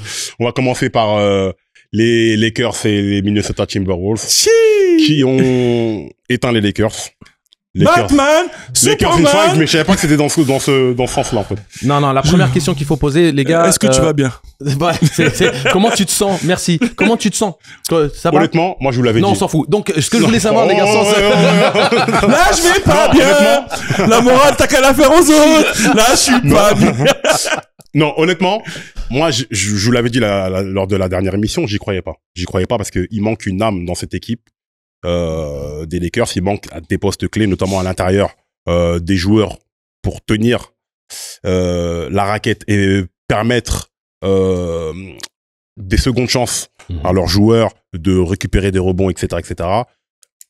l'archétype même de cet argument-là, c'est le dernier match de Rudy Gobert pour clore la série. Oh, les mauvais. Ça veut vraiment dire que, non, parce que Rudy Gobert, il a beaucoup de qualités. Moi, j'aime beaucoup, je suis l'un de ses fervents défenseurs. Mais pour que Rudy Gobert te claque 27 points, 16 rebonds, c'est vraiment que voilà, il y avait personne dans la raquette. C'est 24 rebonds. 24 rebonds. 20-20, baby. C'est ce que je veux dire. 20-20. Pour que Rudy Gobert te tape un match comme ça, c'est vraiment dans la raquette, il y avait que dalle. Donc, il y a plein de choses à dire sur cette série, notamment sur le coaching de JJ Redick, mais je vous laisse cook, les gars. Bah, justement, moi, je rebondir sur ça, parce que Angelo, il l'avait dit qu'on n'avait pas justement beaucoup utilisé Gobert cette série. Et là, on a vu le game 5 où c'était clairement son match, son match, meilleur match en carrière, en playoff, comme Gros respect à lui. Non, mais félicitations. sur les matchs 1 à 4. Oui, on est d'accord. C'est pour ça. Ouais. Je suis d'accord sur ça. Maintenant, on va revenir en profondeur sur ce qui s'est passé durant la série. La série, on a vu justement un désavantage. En fait, Minnesota a attaqué les Lakers sur tous leurs défauts. À l'intérieur. Ça faisait qu'accélérer à l'extérieur, aller à l'intérieur et les Lakers. Dieu merci, avec un staffing coach, tu sais pas ça. Non, justement. Et justement, la faiblesse de l'intérieur des Lakers a coûté très cher. La faiblesse défensive de certains cas, notamment le cas Doncic, on le voit clairement que Minnesota cherchait à chaque fois le pick and roll pour attaquer Doncic. Boston avait déjà fait la même chose en finale NBA l'an dernier. Ça s'est joué là-dessus. On parle du coaching. Le game 4 où tu reposes aucun de ton 5 pendant 24 minutes. C'est-à-dire toute la deuxième mi-temps, sachant que t'as un LeBron à 40 piges. Tu sais que tu vas le cramer. Il l'a cramé. Doncic cramé en fin de match. Parce que le match, en plus, ça joue dans le money time. Ça se joue sur quelques actions. Et aussi, dernière chose. Mais s'il fait des rotations, est-ce qu'il est dans le money time? Laisse-le finir, j'ai envie de poser une question. Dernière chose. Non, mais c'est pour qu'il lui dise. Et dernière chose aussi. J'interromps pas. La gestion du money time aussi, du jeu des Lakers. Et là, je parle de toute la série. Parce que clairement, il y a les Lakers souvent menés pendant le money time, mais après, c'est un run. Ils ont pas réussi à stopper ça. Dans le game 5, on peut pas tolérer que le Minnesota tire aussi mal à 3 points que Edwards tourne à 0 sur 11 à 3 points et que vous perdez le match. Pour moi, c'est une faute et une erreur des Lakers. Une défaite des Lakers qui est totalement méritée au final parce que Minnesota a joué le jeu jusqu'au bout, s'est donné à fond, avait cet esprit de la revanchard en disant tout le monde nous voit sortir, on va changer un peu les choses. Anthony Edwards, on l'a vu célébrer comme il le fallait. Anthony Edwards, chapeau à lui parce qu'il n'a pas reculé devant LeBron James alors que beaucoup de joueurs le font. On voit que c'est LeBron, on va être calme. Lui, il est arrivé, je te rentre dedans, je te montre que moi, maintenant, c'est ma ligue. Et c'est une très belle équipe de Minnesota qui a remporté cette série. Moi, j'ai envie de te poser cette question-là à propos des 24 minutes où ils sont pas sortis. Ton coach te demande pas changement, mais toi, en tant que joueur, si tu sais que t'es fatigué, tu peux le demander. En playoff, moi, je sais pas si je demande. Tu sais pas si tu le demandes? Tu sais pas si tu le demandes. Avec l'expérience que t'as? Ton honnêteté sportive, t'es fatigué, tu peux pas apporter, tu ne sors pas. Même pour souffler, tu dis, ouais, fais-moi sortir 1 minute. Mills à très haut niveau. Que tu sois Doncic, que tu sois Doncic ou LeBron. Oh. Moi, je suis d'accord, on peut tirer sur Redick. Il a mal géré le temps de ses joueurs. Mais à un moment, hello, 24 minutes. T'es fatigué. Ça se voit. Même une passe, une remise en jeu, tu fléchis plus, t'as plus de force. Interception. Demande de sortir avant. On voit les rotations défensives. Non, je suis d'accord. Toutes les coupes par le haut. LeBron n'est pas là. Doncic n'est pas là. Moi, c'est ça. Il y a une réalité. Redick a mal géré, mais il y a une réalité aussi que les joueurs ont été malhonnêtes avec eux-mêmes. C'est vrai. Mais quand tu es malhonnête, ça, je peux comprendre, mais c'est visible. Enfin, nous, mais c'est une honnêteté. C'est visible que ça, c'était fatigué, ça tirait déjà même fin du 3e. Les joueurs, déjà, ça tirait la langue, etc. Certes, demander changement. Peut-être, franchement. Mais surtout, regarde, mais tu vois, stratégiquement parlant, même si tu sais qu'à la fin du 3e carton, t'es fatigué, tu demandes le changement. Le carton, il passe en même temps, donc tu perds même moins de temps sur ton 4e carton. Tu vois? Non, c'est ça. Et LeBron est capable de dire, aujourd'hui, je joue pas pour aller voir son fils. Il est pas capable de demander à sortir quand il joue. Merci. Désolé, c'est une balle gratuite pour LeBron. Mais non. Mais c'est la réalité, En tout cas, les torts sont partagés. C'est ce qu'il essaie de dire. C'est ce que je veux dire. Le front anti-LeBron, là. Mais moi, je suis avec vous. Mais, enfin, je suis pas anti, mais bon, faut dire la vérité quand il fait n'importe quoi. Là, pour le coup, il a fait n'importe quoi. Mouss, il a entièrement raison. Par rapport au fait qu'à un moment donné, JJ Redick, il peut pas prendre tout le blâme non plus. Comme on dit, il a bu le Kool-Aid. C'est-à-dire que il est arrivé dans une configuration pour laquelle il n'était pas préparé à assumer ses réelles idées. Parce qu'il y a une différence entre les idées d'un JJ Redick hors contexte LeBron et un JJ Redick sous l'emprise LeBron. Forcément. Il y a une vraie différence. Et c'est une superstar et c'est normal. Et pour ceux qui disent ouais, le mec il a pas de couilles, je sais pas quoi, s'il vous plaît, asseyez-vous, prenez une tisane et tout se passera mieux. Allez, j'irai une équipe de boulot et on parlera déjà après de ça. Non mais ce qu'il faut comprendre, c'est que historiquement, LeBron a phagocyté les idées de ses coachs, il a phagocyté le coaching de ses coachs. JJ Redick s'est dit j'ai 2 superstars qui peuvent me gagner les matchs à eux tout seuls. Et sur papier, conceptuellement, il a raison. Bien sûr. Le problème, c'est qu'à un moment donné, et il le sait pertinemment, quand il essaye de relancer un Maxi Kleber qui n'a pas joué depuis 3 ans, je caricature, mais vous avez compris le trait. Quand tu essayes de donner du rythme à des joueurs qui sont supposés mettre des tirs, mais qui n'ont pas été responsabilisés. Le management dans le temps, au cours de ces séries, soit tu joues à 6 ou à 7, et tu l'assumes et tu meurs avec ces idées-là, soit tu as conscience qu'un LeBron James qui a 40 ans, comme tu le dis si bien, si toi tu es capable de faire cette analyse, Mills, tu penses qu'avec les data analytiques qui existent en NBA, avec tous les éléments de considération dans la récupération des joueurs, avec des staffs qui sont surfournis, c'est-à-dire qu'ils ont plus de staff qu'ils ont de joueurs dans une équipe. Alors qu'en France, t'as trois gars qui s'occupent d'un groupe de 12, plus les espoirs. Aux États-Unis, t'as 3 gars par joueur. Tu pars de ce principe-là? Tu veux dire qu'un LeBron, il n'est pas en capacité à un moment donné, même si c'est pour 2 minutes. Combien de fois par le passé, on l'a vu sortir? Tu crois que Jokic, qui lui-même demande de faire les temps morts, tu vas me dire que t'as jamais vu LeBron dire hey, get him out, sub him out, ou dire c'est lui qu'il faut faire rentrer? Moi, je me souviens quand il avait dit qu'il fallait faire rentrer Juwan James du côté de Miami en situation de fin de match parce qu'il voulait absolument avoir James dans le corner pour ouvrir la défense. Il est tout à fait capable de disséquer, comment dire, stratégiser comment il veut aborder le match. On est d'accord. Moi, il y a un truc sur lequel il faut revenir à tout prix. Dans ce que tu dis, sur le papier, effectivement, c'est 2 joueurs qui sont capables de te faire gagner ton équipe. Et ça, là-dessus, on est d'accord. Sauf que défensivement, il y a un mec de 40 piges et un Lucas hors forme. Et d'ailleurs, il y a une déclaration de JJ Redick après la série qui a dit oui, on doit être en championship shape. On doit être dans une forme physique pour pouvoir jouer un championnat. Et clairement, il visait Lucas. Parce que Lucas, tu le voyais sur les dernières possessions, c'était lent. Il faisait n'importe quoi. En défense, les mecs se régalaient, ils récupéraient des ballons, ils perdaient des ballons. Et en fait, t'as été un athlète de haut niveau, c'est pas toi que je vais l'expliquer. Quand physiquement tu n'y es pas, mentalement et sur toutes ces petites choses-là, en fait, et c'est dans ces moments-là que tu le perds. Pas au début de match où c'est tranquille. Justement. Quand il y a la tension physique, pression mentale, tout terrain, etc., les mecs te bouffent. Je suis d'accord. Et c'est là où les Lakers, justement, je le disais tout à l'heure, Minnesota a gagné tous ces matchs. C'est dans les 5 dernières minutes. On l'a vu, par exemple, le match où LeBron met 38 points. Les 5 dernières minutes. Il s'est plus rien passé chez les Lakers. C'est notamment LeBron qui disparaît tous les 4e cartons. Là, concrètement, pour moi, c'est pour ça que moi, je veux dire quelque chose, c'est que LeBron James, 40 piges, on dit oui, ça se sent pas, ça se sent clairement. On le voit en playoff. En série régulière, on le voit pas clairement parce que les équipes jouent à 60, voire à 50%. Là, on arrive en playoff où tout le monde joue fort. Personne a peur de jouer sur LeBron. Pour moi, LeBron, là, pour la question que tu posais pour chaque équipe, qu'est-ce qu'il doit faire par la suite, les Lakers? Pour moi, LeBron, il doit vraiment se mettre en retrait. Parce que s'il se met pas en retrait, les Lakers, pour jouer, on va dire, construire une équipe autour de Doncic, il faut que LeBron se mette en retrait. Pour moi, il le fera pas.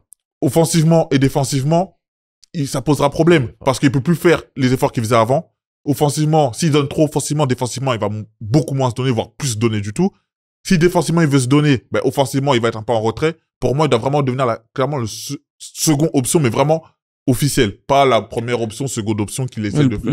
Le problème dans tout ça, pour reconstruire quelque chose aux Lakers, il faut avoir de la monnaie d'échange. Ils en ont pas. Ils ont les poches vides, les poches trouées. Qu'est-ce que tu vas faire? Ils ont dû faire un trade valeur pour valeur entre Davis et Doncic. Et encore, parce que Doncic n'a pas signé son supermax. Il va perdre 100 millions en étant aux Lakers. Qu'est-ce que tu proposes pour reconstruire les Lakers aujourd'hui? Il y a une vraie question. Moi, les gens me disent, ouais, mais Mousse, c'est un business, l'NBA. Oui, c'est vrai. Mais moi, le geste le plus fort qu'un joueur ait fait en NBA, pour moi, aujourd'hui, c'est le geste de Jalen Brunson quand il a signé son contrat. Ouais. Il a décidé de prendre moins pour faire venir des joueurs. 75 ou 70. LeBron, aujourd'hui, est-ce qu'il peut? Mais LeBron a déjà fait la déclaration qu'il ne ferait aucun sacrifice financier l'année prochaine. Il avait fait un sacrifice de 2,5 millions cette année. Mais pour les donner à son fils. Ouais. Eh, Non, mais- on va arrêter. Ça, c'est Non, un mais montage ça, financier. non, peut-être, pour son fils. peut-être. Après, là où il faut être juste, les gars. J'y Les gars, arrivais.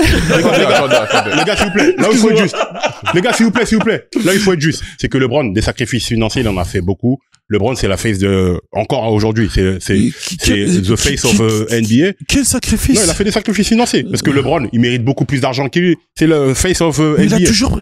Attends, les gars, laissez-moi finir. Vas-y, je vais même pas prendre mon temps mort pour ça, je jure. LeBron, c'est quand même de face of NBA, donc ils lui doivent beaucoup d'argent. Donc j'irai jamais dans un délire où LeBron est trop payé. Le vrai truc, et là, ça soulève une question que tu avais posée la dernière fois. Je suis pas sûr que les gens aient envie de venir aux Lakers pour jouer avec LeBron. Parce que on sait tous les joueurs qui ont été grillés par LeBron. Luka Doncic, je suis même pas sûr qu'il a envie de re-signer. La dernière fois, t'as parlé de ça, et ça commence à se voir même sur le terrain. Il y a une cohésion, je sais pas quoi. Bah, Et même dans la t'entends le déclaration gospel, là d'après-match, Je l'entends bien. même dans la gospel. déclaration Jesus d'après-match, Walk, Kanye West. LeBron, tu vois, il y a un langage corporel, et il y a des phrases que les mecs disent, tu sais pas ce que ça veut vraiment LeBron dire. prend encore trop de place. Là où à 40 ans, on voit les gens de 40 ans qui jouent, normalement, c'est des joueurs qui jouent 10, 15 minutes. Après, c'est LeBron James, c'est différent. Mais il prend beaucoup trop de place pour le niveau qu'il va apporter aujourd'hui. Je ne dis pas que LeBron James n'a plus le niveau, quoi que ce soit, non. Mais pour une équipe, pour jouer aussi collectif, pour vraiment jouer, être compétitif, je dis, hein, moi, LeBron, pour moi, j'allais directement cash, je disais que pour moi, il fallait qu'il arrête. Pour moi, en tout cas. Même si je suis un pro LeBron. Pour moi, ça tenait qu'à moi, parce que 40 piges, 22 ans, t'as déjà assez fait. T'as plus rien à prouver, t'as plus rien à, franchement, remporter. Ils sont en train de tuer ta legacy. Doncic, comme il est là, il a besoin d'espace. Faut qu'il ait le contrôle. Comme il avait à Dallas, il avait les pleins pouvoirs, on le voyait, c'est lui qui gérait le jeu. Avec les deux qui prennent autant de place sur le terrain, Austin Reeves, on l'a vu, très effacé. Sa série n'a pas été bonne. Les Hachimura qui ont besoin aussi de ballon par moment aussi pour pouvoir driver, c'est compliqué. Il faut voir comment les Lakers jouent. C'est-à-dire que toutes les belles choses qu'a pu laisser entrevoir la saison régulière, où il y avait énormément d'actions, loin du ballon, voyager, des enchaînés avec feinte de main à main, backdoor, des kicks. Il y a eu énormément de promesses. Et c'est pour ça que je vous dis, un JJ Redick hors LeBron et un JJ Redick dans la LeBronverse, c'est pas le même. Je tiens à faire un truc inattendu. Je suis obligé de le faire. Ma conscience d'honnêteté m'oblige à le faire. Je trouve qu'on n'a pas assez respecté LeBron James dans cette série au niveau de l'arbitrage. Je m'explique. Quand tu vois Anthony Edwards, et j'aime beaucoup ce que tu as dit, ils ne se sont pas laissés pousser, ils ne se sont pas laissés marcher. Anthony Edwards, il a agi comme un trou de balle, qui aurait dû être sanctionné immédiatement par l'arbitre et mettre fin à toutes ces âneries-là. Sur le banc ? Non. Et il a fait une défense de foot américain. C'est-à-dire que quand tu as un joueur qui essaye de faire une course, tu as le droit de mettre les deux mains sur son torse. Tant que c'est au niveau, tu vois, que sur le devant du joueur, le chest, même les épaules, tout ce qui est de face, tu as le droit de le faire. Donc, combien de fois lors du match, c'était le match 3. Le match 3 où tu as LeBron qui essaye de remonter le terrain et tu as Anthony Edwards qui l'a fait aussi à Luka Doncic, qui l'a fait à tout le monde, qui met les deux mains sur les mecs et qui les pousse, mais comme un defensive lineman au foot américain. D'ailleurs, Yunsaki no Show, bref, dédicace. Du côté de Nantes, ils sont en train de faire du sale foot américain. Ancien basketteur pro qui est désormais pro foot américain. Et qui a ce concept de ça. Mais lui on pourrait faire un épisode prolongation juste pour lui. Mais ça, je trouve que les arbitres, laisser jouer, c'est une chose. Et c'est là où je reviens par rapport à l'arbitrage. Tu regardes le tir de Tim Hardaway Jr. qui n'est pas, il prend pas un tir naturel, il se désaxe vers la droite et il prend un tir quasiment à une main. C'est pas sa technique de tir normale. Et je le répète, je le signe. Si on regarde les choses de manière pragmatique, il faut regarder ce qui a été sifflé et ce qui n'a pas été sifflé. Mais si tu permets à Anthony Edwards de faire ça tout le match, je te fais, mais non seulement c'est du cassage de couilles, mais c'est du cassage de couilles illégal. C'est pas basket. C'est pas autorisé dans n'importe quel match. Que t'autorises des petites clés de bras discrètes sur les prises de position, les box-out, où ça accroche un peu le maillot. Ok, quand c'est loyal. Mais là, c'était même plus du basket.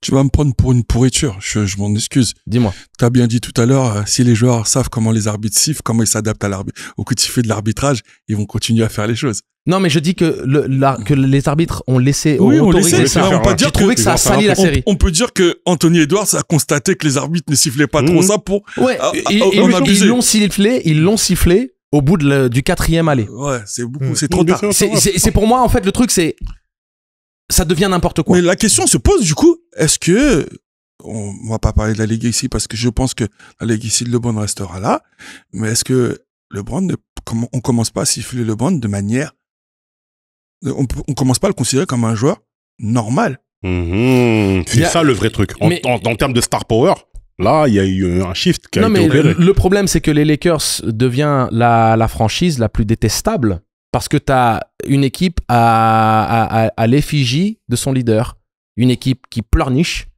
une équipe... Le flopping, il y a des séquences qui sont lunaires, là. Sans tu vois dureté, des trucs, tu dis, une équipe où, à un moment donné, même les joueurs de rôle, même des joueurs qui techniquement devraient être préoccupés par le fait de sécuriser un nouveau contrat, sont en train de se tourner vers l'arbitre. Dès qu'il y a Doncic ou LeBron qui sont en train de faire ça à l'arbitre, t'as des photos, des arrêts sur image, tout le monde est comme ça. C'est abusé. C'est juste détestable. Lucas, c'est abusé. Il perd un ballon. Il truc. Non, mais Lucas, c'était déjà comme ça. Maintenant, c'est abusé. Et LeBron et Lucas. Et LeBron, maintenant, quand son truc, il floppe et après, il fait ça. Tu dis, à ton âge. Mais juste, non, vas-y, parce que on parle beaucoup on a parlé des Lakers 90% du temps. Non, mais justement, je voulais transitionner sur Gobert, ce qui allait après aborder le sujet dont je voulais vous parler. Voilà. Donc, justement, moi, là où je voulais féliciter aussi Minnesota, clairement, parce qu'ils sont sur la continuité de l'an dernier, hein. Quand l'an dernier, c'est finale de conf, je ne me trompe pas. Ouais. C'est finale de conf, mais ils ont perdu Towns entre-temps. Donc, on s'est demandé aussi qu'est-ce qui allait se passer. Ouais, mais ils ont récupéré Julius Randle. Justement, c'est là où je voulais justement féliciter aussi Randle aussi, parce que son dernier match très aussi, bon, très bonne série. le Game 4, pardon, où Edwards avait un peu mal commencé son match, mais on voit Randle directement rentrer dedans. On sait que cette série, elle est importante aussi pour Randle, parce que c'est un ancien Laker. On sait comment il est parti aussi, ça a été un peu compliqué. Davis, On va pas donner de nom, hein, il y a un fait. on le sait, et justement, cette équipe-là, elle a faim. Elle a envie, très portée par Anthony Edwards, pour moi, qui devient franchement, les gens, ils se demandent est-ce que c'est un franchise et tout. Oui, il le devient franchement. clairement. En termes aussi de leadership, je trouve que il commence à devenir de plus en plus mature. On sait que Edwards, des fois, il aime bien, il a ce côté-là, des fois, il mature, mais là, je trouve que sa sérénité a fait que l'équipe l'a suivi aussi. On a vu comment il parle aussi en après-match, hein. Comment il sollicite, il parle de ses coéquipiers. Ça, c'est depuis Non, des c'est vraiment la années. superstar. Et c'est un leadership très inspirant parce que tu sens qu'il a le respect des anciens et qu'il donne, pour avoir reçu ce respect, il a d'abord donné le respect. Quand tu vois la manière dont il considère un Mike Conley. Oh, merci. Tu m'as... Tu vois, la manière dont il considère un Mike Conley qui l'aiguille énormément dans justement cette maturité dont tu parles, on sait quel nom elle a. Il y a un tampon, hein. Surtout, regarde. Il y a un tampon qui est écrit dans le dos ou dans l'esprit d'Edwards, c'est Mike Conley. Mais regardez bien quand Mike Conley se blesse et qu'il peut plus revenir sur le terrain. Sur les temps morts, qui est-ce qui parle directement à Anthony Edwards? C'est Mike Conley, qui lui dit toujours les trucs dans l'oreille, Mais il a été excellent dans le playmaking. C'est-à-dire que tu l'as vu plein de fois où il a été, il a été dans la création en plein centre, il attire la prise à deux, il a la qualité technique pour pouvoir se faire le contorsionniste et décaler des petits ballons, des petites douceurs là à la cuillère. Mais là où vraiment il y a un truc dont il faut qu'on parle, mais j'adore ce que tu as mentionné par rapport à Edwards, hein, son leadership il est inspirant. Julius Randle a été une brute épaisse, et la raison pour laquelle en plus je mentionne Julius Randle, c'est que j'ai eu l'opportunité de le voir de très près. On avait fait la première édition des camps TCB avec Dominique Boukassa. On est allé à la Mamba Academy, qui n'existe plus malheureusement, donc on peut se targuer d'être les seuls camps français qui ont fait à la Mamba. Mais Julius Randle était en train de workout. J'ai jamais vu un mec aussi physique, aussi puissant que ce gars-là. C'est incroyable. Je pense qu'on se rend pas compte que les images ne donnent pas justice, ne rendent pas honneur. C'est un monstre, un frigidaire américain, le gars. C'est un tank, c'est un truc indescriptible. Et la seule chose qui m'interpelle, c'est il était un peu hors contrôle. Il est tellement sur l'émotion. Il joue tellement avec ce moteur-là. Ça a été son problème à New York. Ça marchait contre les Lakers, mais je sais pas si dans la suite de ces playoffs, c'est un truc...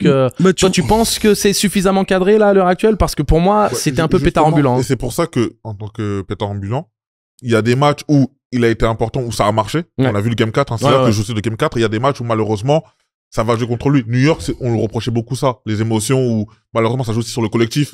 Jouer avec quelqu'un qui est très émotif, mais malheureusement Qui s'énerve pour rien, qui fait la gueule. Ouais, mais qui s'éteignait aussi au niveau performance. Performance et aussi. surtout, il lâchait l'équipe. C'est exactement ça. Il lâchait totalement l'équipe. Là où les Knicks, et c'était un des franchises avant l'arrivée de Brunson, etc., il lâchait totalement l'équipe. Là, avec un Edwards, qui est numéro 1, un Randle Carey, mais aussi avec des McDaniels, des Reed, etc., aussi, qui apportent aussi. Ça permet aussi des fois de cacher un peu les carences de Randle aussi par moment. Mais quand justement il est bien dans sa tête et qu'il est bien aussi dans le jeu, ça apporte aussi une très bonne chose. Surtout quand Edwards n'est pas bon offensivement. Après, moi, pour résumer tout ça, pour résumer les Wolves, je dirais que leur game est moche, mais qu'est-ce qu'ils ont la dalle. Ouais. Exactement. C'est des loups. C'est des loups. Jumbo tip-off, 48 minutes, voire plus. T'es pas prêt pour jouer tout ce temps-là de match, sache que tu vas le perdre, le match. Ils vont, Et puis ils vont pas lâcher même quand ils sont... Ils te font des matchs de traînards, comme on dit souvent, Oui, dans la Bet League. C'est un peu comme le Match grit and grind de Memphis Voilà. un peu au début. Ils te font des matchs de traînards avec chacun qui connaît son rôle. Tu le vois directement. Hein. Reed, il arrive, il rentre directement. Il y a même pas un play qui est fait. Il y a une forme de jeu qui s'est posée. Bim, il prend le TG. Il prend pas la température. Tu sais que ça, c'est leur rôle. Et tu le veuilles non, ça va pas être beau, mais ça va être hargneux. Si toi tu tiens ça pas. peut être beau. Ça peut être Sur beau des séquences. ça peut être beau le moment où c'est du jeu délié et surtout défensivement, on a pu le voir, hein, les Lakers ont quand même fait quelque chose de correct défensivement. C'est leur manière dont ils ont fait une sorte de match-up flottante où ils fermaient tous les gaps et ils empêchaient Anthony Edwards de prendre les intervalles et ils forçaient Edwards à être dans la création. Mais dans une création en périphérie. C'est-à-dire, ils essayaient de lui fermer l'accès à la raquette. Le moment où les Timberwolves mettent dedans, c'est là où ça devient joli. C'est ça. Parce que il faut qu'ils aient de l'adresse. Red et McDaniels mettent, mais ils mettent tardivement. Ils mettent tardivement. Ouais, c'est vrai. Sur leur plan de défense, premier, deuxième, voire milieu, troisième carton, le plan, il est bon. Ouais, le plan, il est bon. Mais dès qu'ils commencent à mettre, ouais, c'est fini. C'est fini. Ce que je voulais dire nous permet de transitionner vers Houston. C'est que il faut donner le crédit à Rudy Gobert. Là où j'apprécie Rudy Gobert, c'est que au final, surtout j'apprécie les retours qu'on fait sur Rudy Gobert, c'est qu'on voit les mêmes efforts qu'il a fait par le passé, mais la différence c'est qu'il prenait des paniers dans sa gueule et que là, les paniers sont rentrés. Et comme les paniers sont pas rentrés, les gens considèrent que c'est une bonne défense. Alors que c'était les mêmes efforts qu'il faisait déjà dans les séries passées. Le game winner que lui met Luka Doncic quand il est à Dallas, c'est qu'il dit « You can't fucking guard me !» Il est en train de lui gueuler dessus comme un trou de balle. C'était très bien contesté. Il prend un step back avec une main quasiment au ballon. Je veux dire, c'est un tir d'un grand talent. Bonne défense, meilleure attaque. Mais les gens vont pointer du doigt le fait que c'était compliqué. Alors oui, c'est compliqué dans l'absolu, mais il a fait énormément d'efforts. Par exemple, le ballon, l'interception qu'il crée, où il va quasiment deny la passe jusqu'au milieu de terrain et pour aller finir sur un dunk tout seul en contre-attaque. C'est ce genre d'efforts-là qui ont été récompensé. Et ce qui, moi, c'est important de lui donner son crédit là, c'est qu'il a pas eu peur de se rendre ridicule. Non. Parce que tu sais que quand t'es un grand là, qui va dans les eaux profondes de l'océan des arrières, je peux vous dire que tu risques la noyade plus souvent que l'inverse. Donc la transition se fait comme ça. Il a été surdominant. 27-24. Le dernier match, oui. Ouais. Dernier match, ouais. Et donc, ça en vient au problème de construction de cette équipe des Lakers qui a laissé partir Anthony Davis et qui donc est dépeuplée au niveau de l'intérieur. Est-ce que là, avec ce qui est en train de se passer, et on transitionne tout de suite vers la série Golden State Houston, tu me laisses une petite parenthèse. Oui, vas-y. Moi, perso, le problème du départ d'Anthony Davis, c'est que du fake. Anthony Davis qui veut jouer sur le large. Aujourd'hui, on a une NBA où les gros jouent sur le large, donc on aurait pu le faire jouer sur le large. Fermeture de parenthèse. Mais sachant qu'en plus, tu peux jouer sur le large et faire ton post-up. Tu sais ce que moi, en tant que coach, je dis à mes grands qui savent shooter, parce que j'ai un pivot, il s'appelle Petros Melisaratos. Il joue en deuxième division. Il a comment dire, peut-être le profil le plus complet pour un pivot. Il fait 2m12, shoot à 3 points comme un arrière, des mains en or, et c'est un tanké, c'est un grec. Un grec Ostertag. C'est un grec, c'est pas faux. C'est logique. Et bah, tu vois, moi, mon deal avec lui, c'est, mon petit, tu me fais 3 touches à l'intérieur pour un tir à 3 points. Et si tu mets ton tir à 3 points, t'as le droit d'en prendre un deuxième. Mais le deal, c'est ça. Tu me fais 3 touches intérieures, un tir à 3 points, toi touche intérieure. Et si tu fais 3 touches intérieures, un tir à 3 points que tu marques, tu vas en prendre un deuxième tout de suite, t'es autorisé parce que tu l'as mis. Ok. Donc, on accélère, les gars. Parce que... Donc, maintenant, on est en train de parler de cette série Houston contre Golden State. On a vu que les Lakers ont énormément souffert avec la puissance de Julius Randle sur le post-up, avec Rudy Gobert sur ses longs segments et la présence au rebond offensif, et donc l'incapacité en tout cas, de le contenir et de le repousser de la raquette. Et on est en train de voir maintenant du côté de Houston un binôme Adams-Şengün qui est fait du sol. Exactement, des déménageurs, pas bretons, mais... Du sale. Ouais, et donc, est-ce que, c'est là un peu une question philosophique, mais est-ce qu'on n'est pas en train de voir doucement mais sûrement une sorte de mort lente du small ball en NBA avec peut-être une prise de conscience que faut peut-être rééquilibrer un petit peu. Exactement. Oui, préciser l'alternance. En playoff, en playoff, parce qu'on a bien, ce qui est intéressant dans ces playoffs-là, en termes, on dirait que c'est très très qualitatif, hein, on se le dit, mais vous avez vu comment le jeu a tellement changé entre la saison régulière et les playoffs. Là, on critiquait beaucoup la saison régulière, le All-Star Game, à juste titre. Hein. Ah, bien sûr. On est arrivé aux playoffs où on a l'impression que les joueurs, enfin, ils se décident à sortir les coudes, à jouer dans la dureté. Et c'est un peu ce qui représente un peu la série, toutes les séries d'ailleurs, la dureté. On voit Şengün, on voit Adams très très important dans la série. Ce qui fait la différence avec le Golden State, et moi je suis d'accord avec toi, je pense que je dirais oui, justement, à ta question.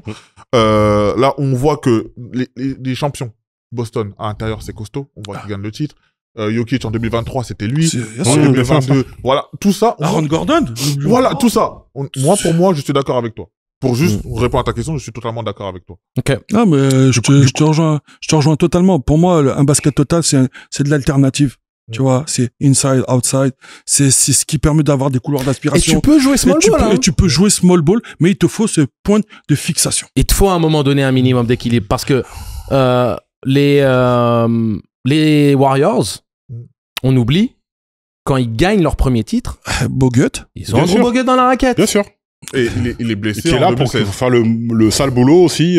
Quand ils défensivement. reprennent leur couronne contre toute attente, alors que tout le monde avait prédit que Steph Curry gagnerait plus un titre, Kevin Looney a été énorme. Exactement. Il y a toujours ça, c'est-à-dire que même si le small ball est l'identité profonde des Warriors qui ont gagné les Et titres, qui est plus spectaculaire et plus visible. bien sûr. Parce que même quand tu penses du côté de Toronto gagne le titre avec un Kawhi Gasol. Leonard. Merci. Marc Gasol. Exactement. Ouais. Ils gagnent le titre avec un Kawhi Leonard énormissime, Ouais. mais ils ont un Marc Gasol dans la Mais ils ont raquette. Marc Gasol, ils ont un Ibaka aussi en Bien pour tourner. sûr, bien Ils ont sûr, Siakam bien sûr, aussi. Il y a Siakam qui avale les couloirs. Exactement, oui. qui- Ce Non, trio mais à l'intérieur, là. Siakam est un joueur qui t'amène une présence au post-up, c'est-à-dire que c'est un vrai problème de match-up. C'était un Oui, mais trio clairement. à l'intérieur qui était incroyable. Ah non, mais juste, On est a d'accord des sur ça. champions, juste vous poser une question, parce que là, il y a 3-3. Alors on parle, il y a 3-3. Ouais. Qu'est-ce qui va être important sur ce Game 7, justement? C'est ça la question que je pose. Et qui vous voyez? En Parce fait, que- il y a deux réponses. Il y a une réponse qui a un nom, qui a un nom d'une sauce. C'est la sauce curry. Lui, dans sa salle du temps, je sais pas ce qu'il va mettre comme logiciel. Et je suis presque convaincu qu'il va répondre présent. Mais, la vérité, c'est que l'autre côté, c'est la rue. Et la rue, là, au vu de comment l'arbitrage est sifflé en ce moment, s'il laisse passer ça, ça va finir en bagarre. Ça va finir en bagarre. c'est pas faux. Ça va finir dans des échanges rugueux. Et je pense que dans ce style-là, Golden State ne pourra pas répondre. Pour moi, il y a plusieurs choses qui vont jouer dans cette série. Déjà, de manière historique. Parce qu'il y a un 3-1 qui est en train de planer, là, sur la tête des Warriors, en se disant, si on repère encore un 3-1, qu'est-ce qui va se passer? Surtout que Green était déjà là, Curry était déjà là, et Steve Kerr était là. C'est les trois qui étaient encore là, à ce moment-là. Donc c'est un truc qui plane, en se disant, c'est déjà arrivé une fois, on peut retomber dans nos travers.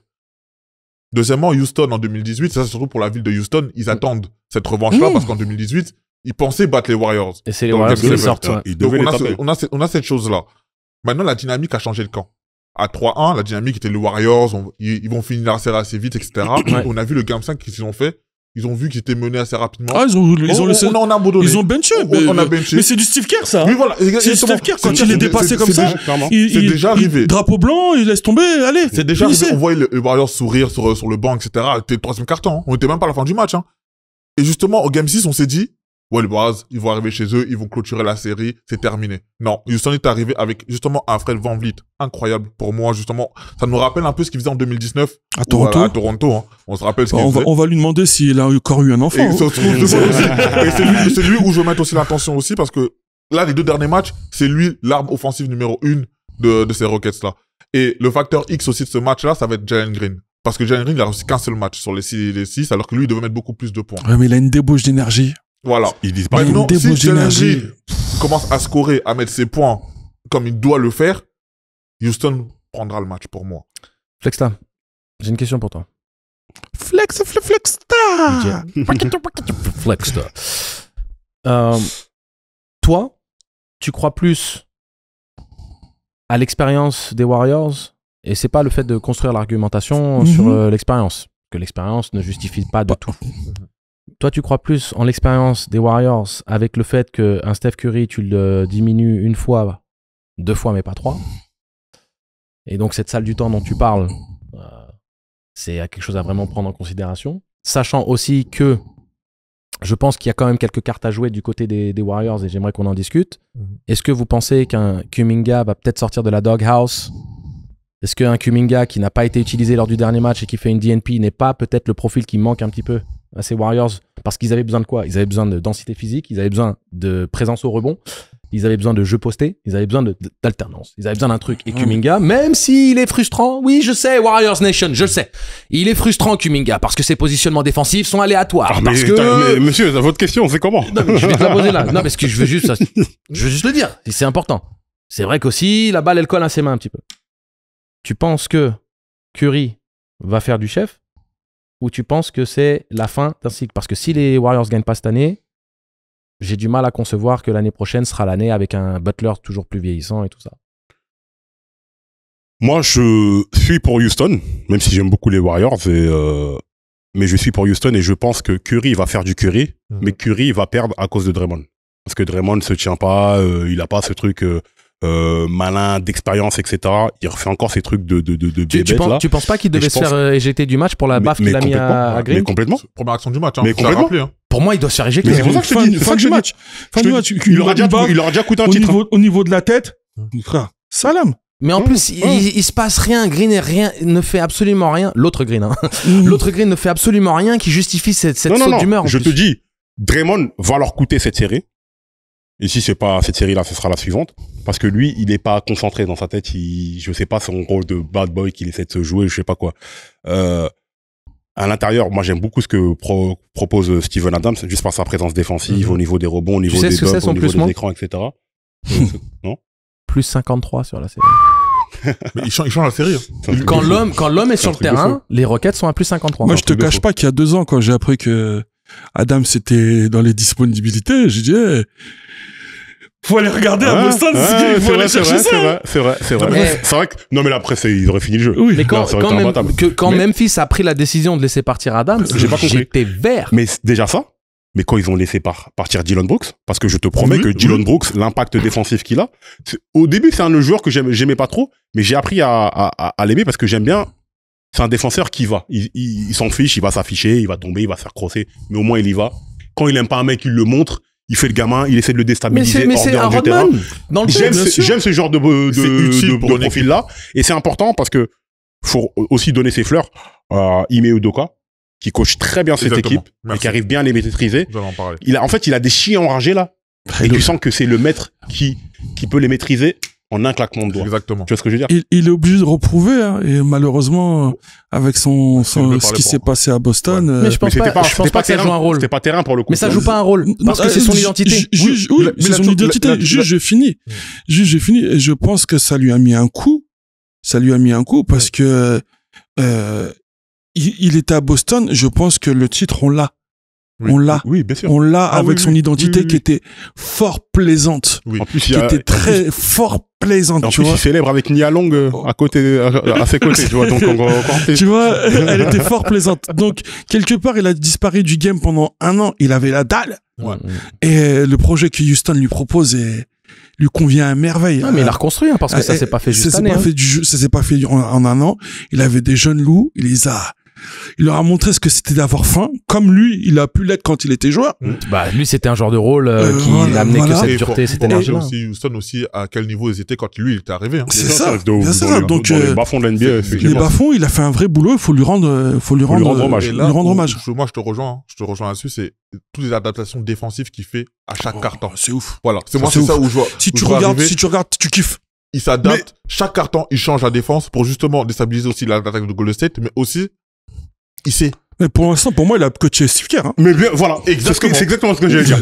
Quand il y a un vrai choco, et Steve Kerr, il faudra faire le bilan à un moment donné. Bon, en termes de coach, moi, je suis d'accord pas fan du tout de Steve Kerr. Dernière chose aussi que j'allais dire, il y a une meilleure gestion de fin de match des Rockets, contrairement au début où ils ont perdu des matchs. Hein. Quand tu disais Angelo, je me souviens la semaine dernière, c'était cette série-là où tu savais à la fin de match qui allait gagner. Tu disais, oui, dès qu'on arrive dans Money Time, si tu sentais que cette équipe-là allait gagner, ben ils vont gagner. Là, Houston, on l'a vu dans Game 6, hein, ils ont tué Golden State défensivement. Ils marquaient plus rien, Golden State, et offensivement, ils ont marqué. Là où ils ont perdu des matchs aussi dans Money Time, dans les premiers, hein, je prends le Game 1. Ouais, le shoot de Seiden, le shoot, il loupe le buzzer. Oui, Shogun, il loupe le buzzer. Oui, voilà. Mais même ça, pour te compléter, il y a un organigramme. Il y a un organigramme. On sait maintenant la priorité. On veut que Shogun ait le ballon. On veut que Green joue de telle manière. Il sait plus. Non mais tout le monde fait la fête. Houston est même pas en train de donner sa plénitude. C'est ça qui fait peur. C'est ça qui fait peur. Houston donne même pas sa plénitude. Jalen Green, prolific prep. Mais moi j'aurais dit Draya Michel. Parfum. Parfum. Aussi. Mais si tu veux, maintenant t'es en train de parler d'une équipe qui donne même pas sa plénitude. Non, bien sûr. Et donc un Jalen Green qui est encore en dessous, mais qui fait les efforts. En tout cas défensivement il est là. Moi le problème que j'ai avec Steve Kerr, c'est il met des gens dans la niche. Tu sais pas pourquoi. Mais Moses Moody dans la niche. Bon, il a joué 23 minutes le dernier match, mais des fois il est dans la niche, des fois on sait pas comment il l'utilise. Est-ce que maintenant, vu qu'ils se sont tellement préoccupés par l'idée d'arrêter Jalen Green, qu'ils ont pas réveillé un monstre, Fred VanVleet, qui s'est rappelé au bon souvenir de ses finales 2019, parce que là, il est à 27 points par match, à 63% à 3 points, en ayant mis 18 paniers à 3 points les 3 derniers matchs. C'est Toronto. Donc, le problème, c'est que Jalen Green, il est contrôlé. Maintenant, VanVleet ne l'est plus.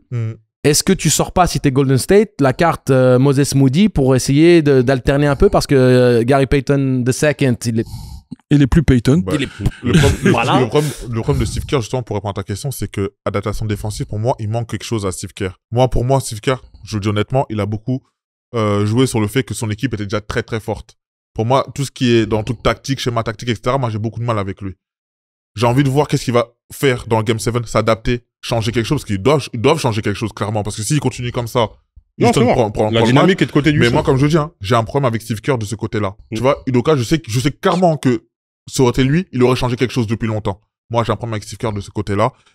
Et pour moi, il ne changera rien. On est dur avec Steve Kerr. Non, Steve Kerr, c'est un très très bon coach. Merci. Je vais juste, parce que pour rebondir juste sur ça, et je pense qu'on va clore le dossier Houston Warriors.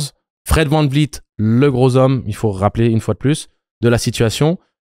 Le truc avec Steve Kerr, c'est que quand il récupère le bébé qu'avait créé Mark Jackson, il l'a bonifié d'une manière exceptionnelle. Il a fait un travail au niveau des petits ajustements, de la mise en place pour maximiser le talent de ses shooters et pour bien distribuer des rôles cohérents. Il a aussi utilisé un Andrew Bogut d'une manière que Mark Jackson ne pouvait pas le faire. Donc, si tu veux, il a été très très bon. Ce qui manque à Steve Kerr, et là tu vas apprécier à sa juste valeur ce que je vais faire, c'est qu'il n'a pas la qualité qu'avait son mentor Greg Popovich, dont on parlera plus tard, où Popovich a su se réinventer dans le temps. Et là, Steve Kerr, il se réinvente pas. Si tu regardes vraiment le coaching de Steve Kerr ces dernières années, il est linéaire. C'est juste qu'il recrute. Il recrute. Et c'est pas une critique parce que est-ce que tu es un coach qui s'adapte ou est-ce que tu es un coach qui recrute selon ta ligne directrice et surtout quand t'as Steph Curry. Voilà. Mais donc, un Jimmy Butler qui te tombe dans les mains, quand tu voyais ce qui est en train de se passer avec Kuminga, qui lui a, entre guillemets, a fait le mauvais choix de vouloir renégocier la prolongation de contrat sur 4 ans. À cet âge-là, tu prends tes 120 millions sur 4 ans et tu ne demandes pas 130 ou 140. C'est con, c'est débile, parce qu'en plus, tu te mets dans une situation où maintenant, bah, tu te mets en friction avec le front office.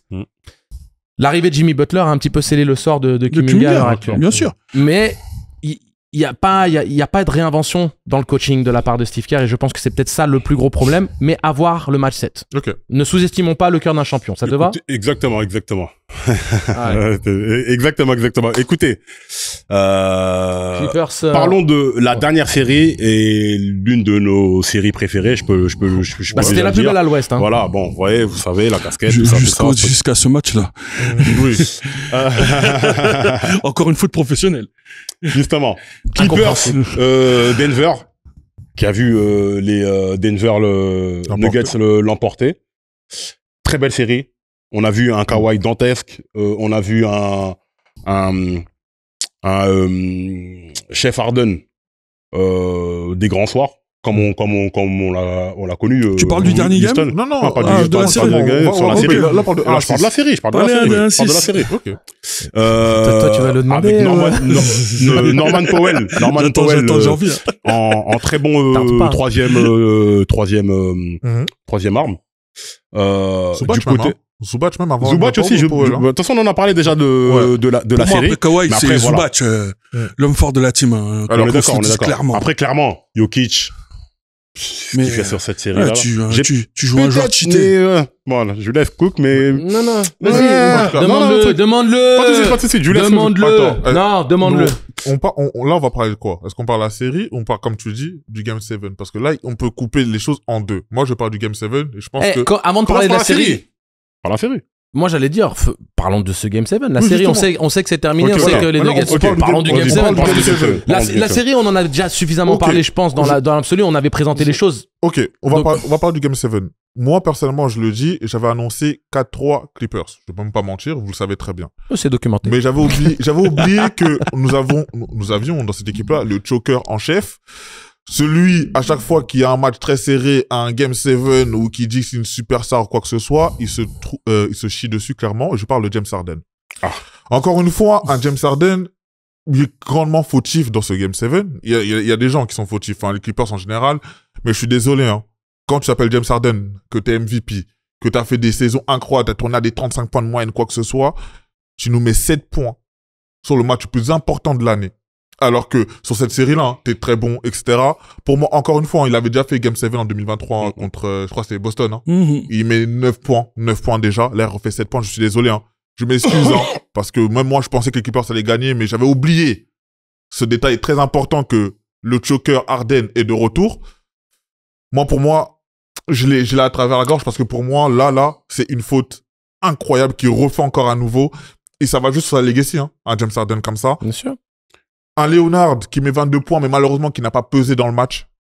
Pour moi, il n'a pas pesé dans le match. Mais lui, les Clippers n'ont pas pesé parce que c'est très compliqué. Mills, je te laisse continuer direct derrière, mais n'oublions jamais que quand on parle de la physionomie d'un match, on peut pas retirer un joueur et dire ouais, tu pèses pas sur le match parce que tu es aussi à l'image de ton équipe. Alors tu peux influencer ton équipe à renverser la vapeur, mais là, pas tout seul, quoi. là, tout le monde s'était écoulé là. Denver a super mieux défendu. Hein. On dit, hein, faut le rappeler, a très très bien défendu dans ce match-là. Moi, j'accepte. Mais quand t'es une superstar et au-dessus, hein, parce que voilà, c'est pour ça que je mets en avant ces deux joueurs-là en priorité, parce que faut tirer sur des gens malheureusement quand il y a une défaite. Moi, je cherche ces gens-là. C'est les leaders, donc c'est leur rôle. Denver, je félicite aussi l'adaptation défensive qu'il y a eu dans ce game set. Ils ont très bien défendu sur James Harden.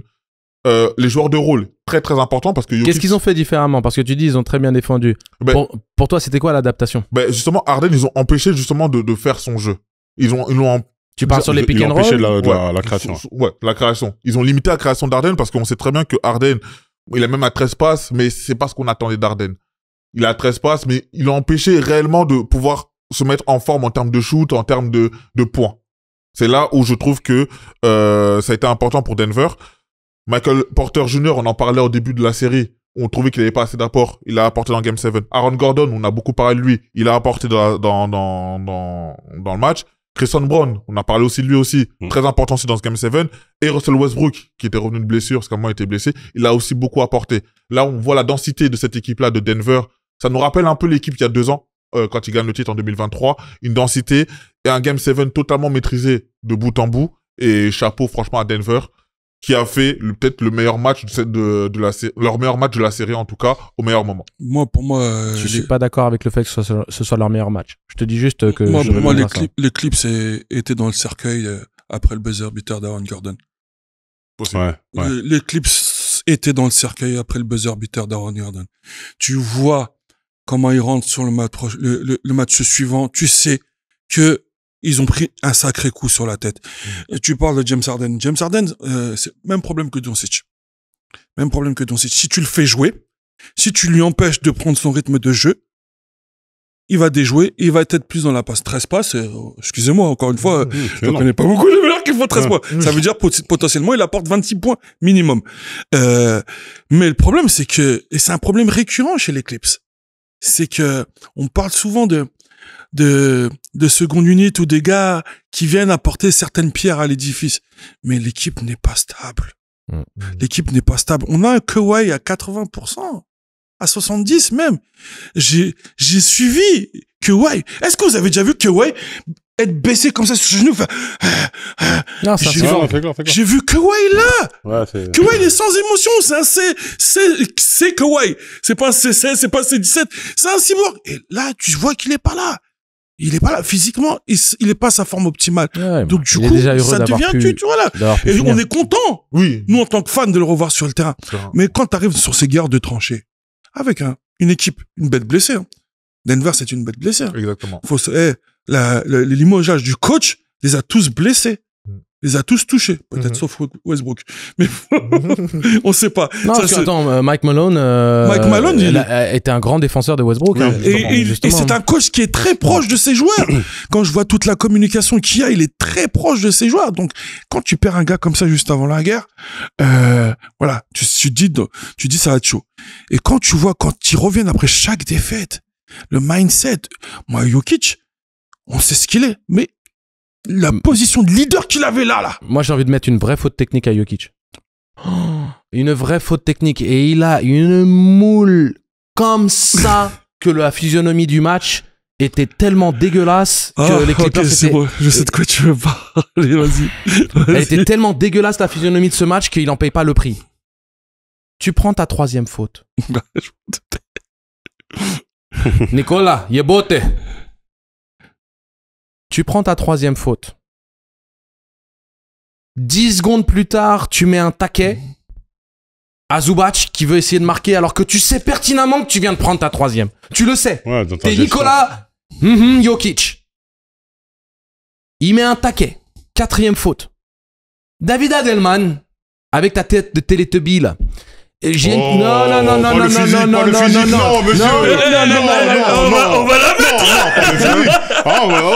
va la mettre. Il a une tête de Teletubby. Tu veux que je te fasse une capture d'écran de sa presse, de sa conférence de presse? C'est Ricky ou c'est Pau? Ricky va venir te voir. Ricky va venir te voir. Vous voyez, vous êtes beaucoup plus loin que moi. Je connais pas les blagues des mecs. Non, moi je parlais juste du papa qui allait venir te voir, Rick Adelman. Tout ce que je sais, c'est Jokic prend sa 3e. Tu fais le pari de le laisser sur le terrain. Ce qui est concevable. T'as une avance forte et tu te dis, faut mettre le coup de bambou derrière la tête. Ok. Jokic perd en lucidité. Le moment où tu le vois mettre un taquet à Zubac, 10 secondes plus tard, Adelman doit même pas réfléchir. Il doit faire un changement immédiat. Il y a même pas de discussion. Je m'en bats qu'on parle d'un LeBron James ou d'un Jordan. Tu sors le gars. Il vient de faire une 3e faute. Tu te dis, bon, il va gérer. Tu vois le taquet qu'il met 10 secondes après, qui est vraiment hors caractère. Qui est hors basket. Le pire, c'est que quand il prend sa 4e faute, il lève les bras. Il reste sur le terrain. Tu vois que sur le rebond, au lancer, il met une poussette dans le dos qui aurait dû être sifflée tout de suite, qui est pas sifflée, qui continue à faire jouer un peu des coudes et tout ça, et finalement, il se prend 20 secondes après sa 5e faute. Ouais. Là, c'est faute technique. Ça devrait être faute technique, double faute technique et expulsion. Comment à ce niveau-là, tu te mets dans cette position quand t'es Nikola Jokic? Mais moi, c'est la seule fois de l'année, peut-être de ma vie, que je vais se baser sur... Je les partage, les techniques, j'en donne à Adelman aussi. Hein. Non, mais Adelman, lui, déjà, il coach pas cette équipe et on sait très bien. Il coach pas. Moi, c'est pour ça que... C'est ça le problème, c'est qu'il coach pas. Là où je serais un petit peu... Et je suis sûr que quand il sort du vestiaire, je suis sûr que quand il sort du vestiaire, Jokic, il réunit tous les joueurs, il donne le plan de jeu. On fait ça, et on oublie tout ce qu'il a dit. c'est là que moi, je vais être un petit peu plus indulgent que toi. Effectivement, c'est n'importe quoi, c'est débile. Mais le gars joue, le gars a beaucoup donné de sa personne sur cette série. Le gars coach en même temps. C'est-à-dire Mais c'est ce que je t'explique, il a fait n'importe Flesta. quoi. Mais c'est ce que je t'explique, ça. Je te dis pas que qu'il a raison. Mais pour moi, c'est une circonstance atténuante dans En le sens où NBA, une même avance de derrière, 20 points il y a un coach disparaît qui a en pas 3 truc. minutes. C'est vrai, En NBA, surtout- une avance de 20 points se dilapide. surtout de nos jours. Là. Avant, 20 points, c'est bon, ouais, tu peux aller dormir et tout. Milwaukee, c'est ce qu'ils ont eu. Là, maintenant, Mais, ouais. mais, Oui, mais c'est d'accord. moi, je vous dis avec beaucoup de... Attends, 8 points en 30 secondes, donc tu vois ce que je veux dire. Mais moi, je vous dis tout de suite, quand j'étais en train de regarder le game et que je vois qu'il prend sa 5e faute et qu'on n'est même pas au milieu du 3e quart-temps, Tu dis, mais c'est mon quoi cœur ça commence à battre. Je dis, mais qu'est-ce qu'il est en train de faire? Heureusement, et je donne pas le crédit dans la qualité du jeu proposé par Denver, c'était de la merde en boîte. Que de l'individuel, que de l'isolation, que de la gestion hasardeuse entre Westbrook qui perd 3 ballons d'affilée, entre Murray qui fait je garde la balle 17 secondes et je pars sur de l'isolation. Et oui, il a un talent qui est tel qu'il a été en capacité de prendre l'intervalle vers le milieu, de mettre quelques flotteurs. Il a mis son petit pull-up mi-distance. Oui, les amis, oui. Mais Mills, que tu me dises qu'ils ont joué leur meilleur match, je te dirais, ils ont peut-être joué leur meilleure première mi-temps. Mais après ça, la deuxième mi-temps, c'est une caricature de basket. Les Nuggets n'ont profité que d'une absence absolue des Clippers. Tu joues pas un titre comme ça. Ah, clairement pas. d'accord. Pour la suite, Ils jouent comme ça, Non, ils jouent très comme ça au compliqué. deuxième tour, mais ils vont se faire sweeper. Je suis d'accord, mais pour nous, là où je voulais mettre un peu le crédit aussi sur tous les joueurs autour de Jokic, c'est qu'on a beaucoup de la série, Jokic, des fois, il va être scellé, il va faire ci, etc. Et là, on a vu justement, quand Jokic aussi perd en lucidité, Ok. on a aussi vu Un step-up, ok. un step-up des joueurs autour. Ok. Tu vois. Voilà, c'est là, moi, que je veux ça, donner je suis le crédit d'accord, aussi. ça, je suis Et d'accord. justement, ça va être important pour la suite. Justement que, au moment où ils vont passer au second tour, les joueurs sont en Tu confiance parles d'un step-up psychologique. psychologique. Ah, Je Non, mais valide. c'est Ça, ça, c'est ça. là-dessus, Mills, t'as un high five en Bluetooth, je valide. Mais la qualité du jeu proposé par les Nuggets, et c'est en lien direct avec la qualité du coaching à l'heure actuelle, et excusez-moi, c'est pas un délit de faciès, c'est factuel.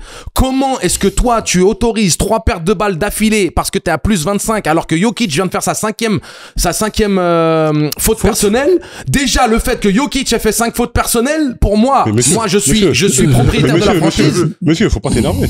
mais je suis obligé de m'énerver. Jokic faire 5 fautes. Nous, on n'était pas là.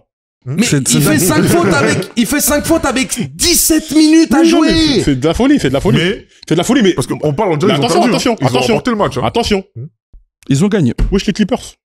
C'est-à-dire que s'il y a bien un jour où là le match il était servi sur un plateau d'argent, Mais c'est pour ça bien que, celui-là. mais c'est la pour ça deuxième qu'il y a une mi-temps. faute professionnelle Ouais. du côté des Clippers Mais qui sont venus avec une énergie.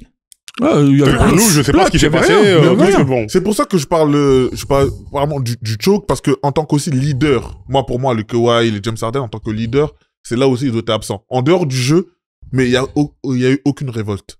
Pour moi, tu joues 6 matchs, et t'as dit au game 4, déjà, quand tu prends le buzzer d'Aaron Gordon, Non, c'est pour moi. c'est aussi une ouais, erreur ouais, aussi c'est- parce que tu bloques pas le rebond, etc., etc. Si tu vois, c'est des erreurs qui coûtent cher aux Clippers. bien Déjà, sûr. le game 1, il menait de quoi? 15, 20 points. Mais on c'est parlait pas de- là qu'ils le perdent le match, hein, Mills. Hein. N'oublions jamais ça. Ouais, hein. mais tiens, sur le C'est buzzer. c'est pas sur la claquette qu'ils perdent Non, le c'est pas match. sur la Non, mais c'est psychologiquement l'impact oui, bien que sûr, ça bien a Mais sur- c'est sûr, les Clippers ont eu beaucoup d'erreurs qui ont coûté très cher dans cette série. Pour moi, c'est là où je veux dire, beaucoup d'absences qui ont fait que Denver expérimenté, parce qu'il y a 2 ans, faut rappeler qu'ils ont été champions, même s'ils sont un peu dans le dur, là, cette année, etc. Faut rappeler que quand même, il y a des joueurs qui ont été champions dans cette équipe. Des Jamal Murray, des Gordon, ils ont été champions. Là où maintenant, t'as un Game 7. Vous avez déjà gagné des matchs à Denver, si je me trompe pas. Ils ont déjà gagné, un match extérieur. Donc ça veut dire qu'ils peuvent le refaire à nouveau. Ouais, tout le Et monde là, a gagné, Alex. T'abordes ce match avec aucune dalle, aucune envie. Voilà. En fait, c'est comment tuer toute une bonne saison qu'ils ont fait, Ils ont fait une bonne saison. Comment la tuer en 48 minutes. Qu'est-ce Voilà qui ce qu'ils s'est ont fait. qu'est-ce Celui qui qui s'est avait le plus passé là servi, c'était Steve Ballmer. Tyronn Lue, c'est un mec fiable. Donc je pense pas Oui. que ce soit une défaillance de Tyronn Lue Non, pour je le pense coup. pas. Je pense que c'est les joueurs. Voilà. Moi, comme Là, je te l'ai dit, je pense que C'est le choker qui perd contre le Joker, c'est ça Oui. Joker, le roster. Ouais. Le roster, on a beau avoir mis des noms, je pense que pour certains, faut que ça stoppe. Faut que ça stoppe, il faut renouveler. Même si tu prends Ah, des mais le joueurs. problème, c'est que les Clippers maintenant, c'est Aussi, ils ont les Et- poches trouées. Mais c'est Choke City. Les Bah. Clippers, c'est Choke City. Je suis désolé. Choke City, les Clippers. Votre question elle est intéressante parce que là, c'est la deuxième équipe de Los Angeles, en fait, qui se retrouve avec des superstars vieillissantes. Et est un peu désemparé. On sait pas ce qu'ils vont faire par la suite. Ouais. Là, je sais pas quel move ils peuvent faire selon vous pour renforcer l'équipe l'année prochaine. Parce que je dis qu'il faut qu'il parte. Faut se débarrasser du contrat de Kawhi. Oui, mais tu vois, Mais Kawhi, Harden, mais Kawhi, il est bientôt en fin, là. Non, cette année ou l'année prochaine? L'année prochaine, hein. L'année prochaine? Ouais. je sais pas. Ok. Là, par exemple, on parle de transfert, mais vous voyez le transfert où ils ont vendu tout le monde là pour recruter Paul George, mais Mhm. tout en train de se payer là. Ah, bien sûr. Là, tout en train de se payer là. Et clairement, les Clippers, malheureusement, le fond qu'on pensait voir sur certains matchs là, dans cette saison-là, on se dit, ouais, il y a quand même un petit fond. On voit des Bogdanovic, des Batum, etc., qui apportent des fois par-ci par-là. Clairement, ça manque de plein de choses, ça manque d'âme. On parlait des Lakers, là, ça a clairement manqué d'âme. Ça Ouais, manquait mais- de cœur. Et pour moi, ils pouvaient largement tenir tête à Denver pour le Game 7, en termes de niveau de jeu. Là où je vais tirer un peu sur Tyronn Lue, c'est qu'il a pas mis une patte. Il a pas mis sa patte. Parce que je suis désolé, hein. Quand on parle de Bogdanovic, on parle pas de peintre. On parle pas de peintre, on parle de joueurs qui aiment. Mais je suis désolé, là, on les a résumés à des role players et c'est pas leur style de jeu. Tout ça pour protéger un James Harden. À un moment, encore une fois, il y a un chef de bord sur le bateau et il faut switcher. Les playoffs, c'est une guerre stratégique. Si tu viens qu'avec un seul style de jeu, Tu perds. tu perds. Tu suis vis et d'accord tu avec meurs toi. avec tes idées. Et je suis désolé, un Harden, on sait qu'il faut couper la tête à Harden pour que l'équipe elle déjoue. La seule chose où tu vois quand t'as parlé de la référence Boston contre Philly, oui, mais il y avait aussi un Embiid qui avait choqué, mais bon. Oui, lui aussi, Mais- c'est un choqueur en chef. Mais aussi, Harden, il a encore Harden, longtemps, lui. les seules J'ose même plus le mettre. les seules années où il a porté, c'était à Houston. Et il était entouré. On est d'accord. On est Et- d'accord. Il on est était d'accord. entouré. Les gars, va falloir qu'on Vas-y, maître qu'on du arrête temps.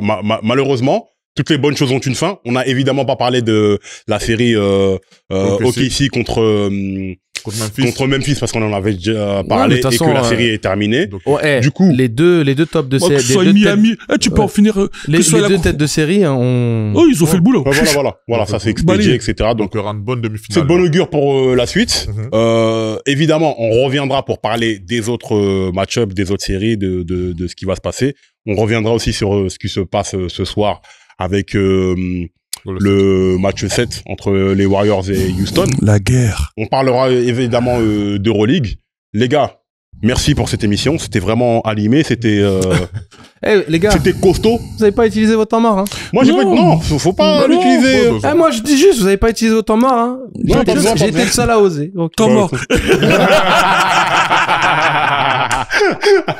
Comme ça, c'est Vas-y, du coup, c'est moi bah, qui finis du coup, l'émission. vas-y, t'as une Je minute. prends mon temps mort. Je tiens à vous Eh, eh. remercier. Non, mais il a son temps mort, il a son temps mort. chrono, s'il te plaît. Mets la minute. Allez, hop. Ah là, j'ai la minute. Bah, on vous remercie énormément pour nous donner la force d'être là, à partager, à partager, à faire des commentaires. Nous, on est là, on est on est dans la bienveillance. On échange. Sachez que c'est nous qui échangeons avec vous sur les réseaux sociaux. Donc, voilà, on adore ça parce que c'est la continuité de l'émission. Je remercie mon gars Angelo qui est là, qui donne de la niaque. Mon gars Flexta qui est là, capitaine de bord. Check Mills, mon gars, on a plusieurs nicknames.